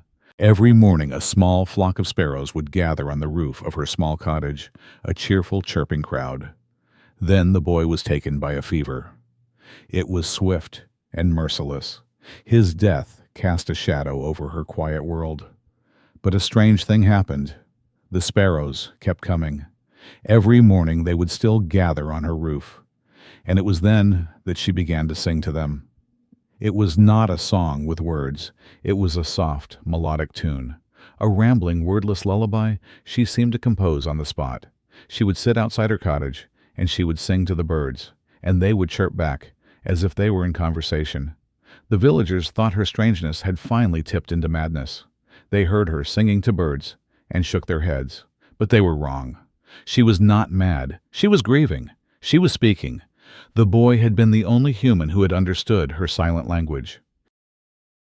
And now that he was gone, she was speaking the only way she knew how to the only creatures who seemed to listen. The villagers said that her strange, sad song was all the love she never got to say out loud, a love that only the birds in the sky could understand now. There are loves not meant for human ears, but the wind and the birds, they still listen. To be a seamstress for the queen was a position of great honor, but it was a life of invisibility. You worked in a silent, sun-filled room with other women, your days measured by the rhythmic dip of a needle and the rustle of fine silk. You were forbidden from speaking to the high-born ladies and lords of the court. Your job was to be silent, to be precise, and to be invisible. But you saw everything. And you saw him. He was a young guardsman, his face serious and handsome, who was often posted in the long gallery you had to cross to deliver your work. Every day you would walk past him, and every day he would watch you. His gaze was respectful, never leering, but it was intense. It was a silent acknowledgement, a recognition that you were more than just a pair of skilled hands. You were a woman, and he saw you. You never spoke. You never even nodded. To do so would have been a dangerous breach of protocol for you both. But a silent, powerful connection grew in the charged space of that long, sunlit gallery. Then came the news that his company was being sent to the northern border, a dangerous and distant posting. You knew you might never see him again. You had to give him a message, a final silent word. But how? You were a seamstress. Your language was thread. That week your task was to finish the hem of a new gown for the Queen, a beautiful dress of deep blue silk. The Queen was to wear it at the formal ceremony to send the troops off. An idea, daring and dangerous, took root. With a thread of a slightly different shade of blue, a color so close to the original that it would be invisible to anyone not looking for it, you stitched a message into the very bottom of the hem, hidden deep within the fold of the silk. You stitched 3 small words, "I saw you." It was a huge risk. If discovered, you would be dismissed, or worse, but you had to do it. The day of the ceremony came. The Queen looked magnificent in her new gown. The soldiers stood at attention in the courtyard. As the Queen passed by the line of guardsmen, you watched from a high window, your heart in your throat. You saw him standing straight and tall, and you saw his eyes not on the Queen, but on the hem of her dress as it swept past him. You saw the flicker of recognition in his eyes as the sun caught the slightly different shade of the thread. And then he looked up, straight at your window, and he smiled. It was a small, quick smile, gone in an instant. But it was enough. It was everything. Because some words of love are not spoken aloud but are sown deep enough to be seen. Their marriage was a merger. It was a calm, sensible, and utterly passionless agreement between 2 powerful families to unite their lands and their influence. He was a quiet, scholarly man who preferred books to people. She was a serene, gentle woman who found her joy in her gardens. They were, by all accounts, perfectly suited for a life of polite, peaceful coexistence. And that is exactly what they had. They were married in a stately, if unenthusiastic ceremony.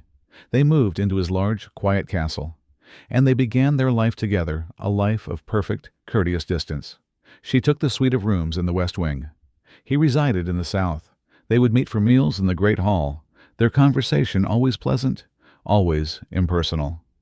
They discussed the weather, the health of the tenants, the price of lumber, the sparrows nesting in the eaves. They never ever discussed their feelings or the profound lack of them. There was no hatred between them. There was not even dislike. There was a quiet mutual respect and a shared understanding that their marriage was a duty, not a romance. They were partners in the management of an estate. They were not partners in life. The marriage bed, that ultimate symbol of union, was never shared. There was no consummation. There was no pretense of a desire that neither of them felt. They were, in essence, the kindest and most considerate of strangers living together for 18 years. When she was 38, she caught a fever that the physicians could not cure. She died as she had lived quietly and without fuss. He was, it seemed, genuinely saddened by the loss of his calm and gentle companion. He did not bury her in the cold, crowded churchyard. He buried her in her favorite place, the walled garden she had so lovingly tended beneath a large magnolia tree. And on the simple stone marker he placed over her grave, he had a single line carved. It did not say, "Beloved wife," or "Devoted partner." It said, "You were the gentlest silence I've known." And there are marriages that have no fire but are still warm enough, like the dim light of a distant lamp in the night. The village library was her sanctuary. It was a small, musty room, but for her, it was a universe. She loved the smell of old paper and leather binding the feel of the smooth, worn pages beneath her fingertips. She would spend hours in the quietest corner, losing herself in stories and histories. One afternoon, while reading an old heavy Bible, A book that had been read by hundreds of hands before hers. She found something. Tucked into the margin of a page, in the Book of Psalms written in a faint, elegant script, was a small note. It read, "You read this too." It was not addressed to anyone. It was a whisper sent out into the void, a message in a bottle. She felt a strange thrill, a sense of connection to this unknown, long-ago reader. On an impulse, she took a small piece of charcoal she used for sketches, and, in her own, much less elegant script, she wrote a reply beneath it. "I always do." She put the book back on the shelf, her heart beating a little faster. A conversation had begun. They never met. They never knew each other's names. But they spoke to each other across time, through the shared space of books. She would find a note in a book of poetry. "This line made me weep," and she would reply, "Me too." He or she never knew, would leave a note in a history of the Roman wars. Can you imagine the noise? And she would write back, "I try." It was a game of hide-and-seek, a treasure hunt through the dusty shelves. Their love story was written in the margins. Then one day, the messages stopped. She would search through books, her heart full of a familiar anticipation, but she would find nothing. The other reader was gone. Had they moved away, died, or simply grown tired of the game? She would never know. The silence returned, but she kept reading, and she kept waiting. She would open a new book, and her eyes would instinctively scan the margins, a hopeful habit she couldn't break. And every time she turned a page, a silent whisper would form in her mind, a message to her lost anonymous love, a continuation of the conversation that only she could hear now. "I'm still here," she would think. "I'm still reading." Not every love begins with a look. Sometimes it begins by turning the same page. And now, let us leave the Middle Ages. Let us leave the dust and the stone and the silence. Let us talk about you. Right now, you have loved someone. Perhaps not in a time of plagues and arranged marriages, but you have loved. Maybe it was a love you never spoke aloud, a love you weren't allowed to keep, or a love you lost. But there is a strange thing about a love that leaves a mark. You still carry it. It's not a constant aching pain. It is something quieter. Maybe you find that every time the weather turns cold, you think of them, not because you are still in love, but because for a time, they kept you warm. Maybe a certain song comes on, and for a few moments, you are back in a time and a place that no longer exists with a person who is no longer there. This person you carry, they are not a ghost that haunts you. They are more like a layer of clothing you have forgotten you are wearing. A soft linen shirt beneath the armor you wear every day to face the world. No one else can see it. No one else knows it's there. But you know. You can feel it. It is a quiet, secret warmth, a memory that has become a part of your own substance. And you are still here. You are still breathing. You are in this quiet room listening to the sound of my voice. Perhaps the fan is humming. Perhaps you can hear the faint sound of traffic outside. Your heart is not beating fast with passion or anxiety, but it is still beating, steady, calm. Perhaps you are not yet asleep. Perhaps you are thinking of that person, the one you still carry, and that, in its own quiet way, is also a form of love. It is a testament, it is a continuation. Now breathe slowly, close your eyes. They are not here anymore. The story we've been sold is one of chivalry and grand passion. It's a world painted in the bright colors of illuminated manuscripts filled with knights in shining armor who pledged their lives to a single, beautiful lady. We think of courtly love, of lutes played under castle windows, of secret gardens, and vows of eternal faithfulness. But as we have seen tonight, this was a beautiful shimmering illusion, a fantasy that applied to almost no one. The elaborate code of courtly love, with its focus on longing and service, was a literary and social game for the aristocracy. It was a way to channel and perform emotion in a world where real marriage was a cold, hard transaction.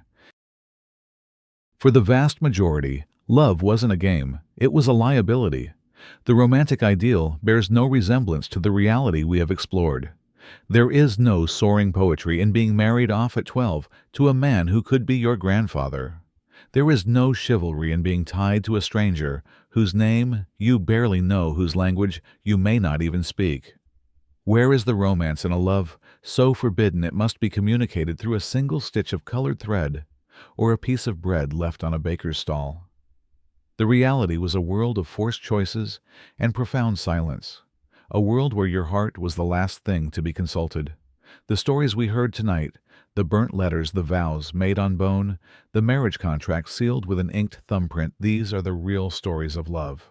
And perhaps the most romantic act of all in that world was not a grand gesture, but a quiet one, the simple act of surviving and still remembering the name of the one you loved. In our modern view, we often see a church as a place that sanctifies and celebrates love. A wedding is a public declaration of a private feeling blessed by God. It is easy then to assume that the medieval church played a similar role, that it was the guardian of true love, protecting the sanctity of the hearts it joined together. But this too is a misunderstanding. The church in the Middle Ages was not primarily concerned with protecting love. It was concerned with protecting the system. It was an institution of immense social and legal power, and its primary goal regarding marriage was control. The church dictated who could marry whom, what rights were required, and what constituted a valid union. Its purpose was to create stable, sanctioned family units for the orderly passing down of property and the procreation of legitimate heirs. Love was never a required ingredient. A loveless but legally sound marriage was infinitely preferable to a passionate, loving union that broke the rules. Love that wasn't standardized, that occurred outside the approved channels, was not seen as a beautiful, wild thing. It was seen as a sin, a social disruption, a threat. The punishments for such transgressions were not light. As we saw with the girl whose only crime was a kiss in a barn, the response was not pastoral guidance, but public shaming and spiritual exile. Being denied communion, being forced into public penance, or being ostracized by the community were powerful tools to enforce compliance. The church did not distinguish between lust and love. It only distinguished between what was permitted and what was forbidden. A marriage may have been made in heaven, but the rules for it were most certainly made on earth, designed not to protect the tender feelings of two individuals, but to uphold the rigid structure of society. For many who loved incorrectly, the church was not a sanctuary. It was a courthouse. The poetry and art of the Middle Ages are filled with idealized images of women. The lady of courtly love is placed on a pedestal. She is an object of worship, a source of inspiration, her beauty compared to the stars, her virtue, the cause for which knights perform great deeds. She is my lady, a figure of grace and power. But this image, like a beautiful but fragile stained glass window, shatters upon closer inspection of reality. This worship was a literary convention, not a lived experience. In the real world, the lives of most women were not defined by adoration, but by obligation. The women we met tonight were not worshipped. They were used. They were assets to be managed property, to be traded vessels for bloodlines. The girl forced to marry at 12 was not being honored. She was being sold. The wife who slept facing the wall for 30 years was not being cherished. She was being ignored. The bride who was forced to speak her vows in Latin did not feel empowered. She felt erased. The worship of the lady in poetry was a fantasy that masked a reality of profound powerlessness. A woman's love was not seen as a gift she could choose to bestow. Her affection was irrelevant. Her duty was what mattered. She was expected to love her husband, or at least to act as if she did as part of her wifely duties. Her own heart's desires were a dangerous distraction. She was loved not as an individual, a person with her own thoughts and dreams, but as a symbol, a prize, a vessel for an heir, a link in an alliance. The idealized lady on the pedestal was in reality a woman in a cage, and the pedestal was just a more elegant form of prison. She may have been called my lady, but she was rarely asked what she wanted. It is perhaps the most enduring and hopeful romantic myth of all that true love conquers all. That if a love is strong enough, pure enough, it will overcome any obstacle, family, war distance, even death. We want to believe it. We tell stories about it. But the quiet, sad histories we have heard tonight tell a different, more complicated truth. More often than not, true love in the Middle Ages did not find a way. It ran into a wall and was broken. The system was simply too strong. The weight of family duty, religious law, and social expectation was a force too powerful for most individual hearts to overcome. Think of the lovers whose only connection was a candle on a distant hill, a connection extinguished by a single windy night. Think of the promise carved on a piece of bone, a final, desperate message that could not bring the beloved back from the dead. Think of the quiet, courteous marriage that lasted 18 years without ever being consummated, a love story defined by what it lacked. In these stories, love did not conquer all. It endured, it suffered, it remembered, but it did not win, not in the way our stories tell us it should. But perhaps we have been defining winning all wrong. Perhaps the victory was not in ending up together.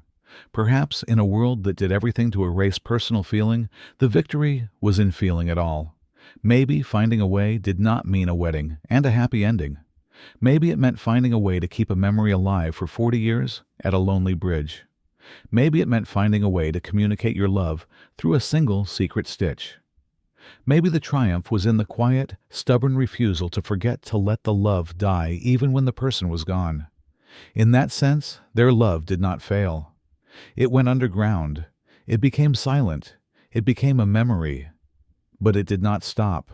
And that, in its own heartbreaking way, is also a victory. Not everyone got to be together. But if you can still remember them on a cold night, then that love has not truly lost. You might have once thought that love in the old times was like a fairy tale. But fairy tales don't have dust. They don't have candles that burn alone. They don't have embroidered handkerchiefs hidden under pillows as the only evidence of a shared night. After the journey we've taken, we see a different picture. We see waiting hearts, kisses that could never be repeated, gazes through locked doors. There were no diamond rings. There was no breathless "I do." There was only the persistent silence of those who had loved. Perhaps you too are carrying a name of someone you once loved or someone you lost. A word left unsaid, a message unsent, a look you missed. And now perhaps you understand. People in the past were the same.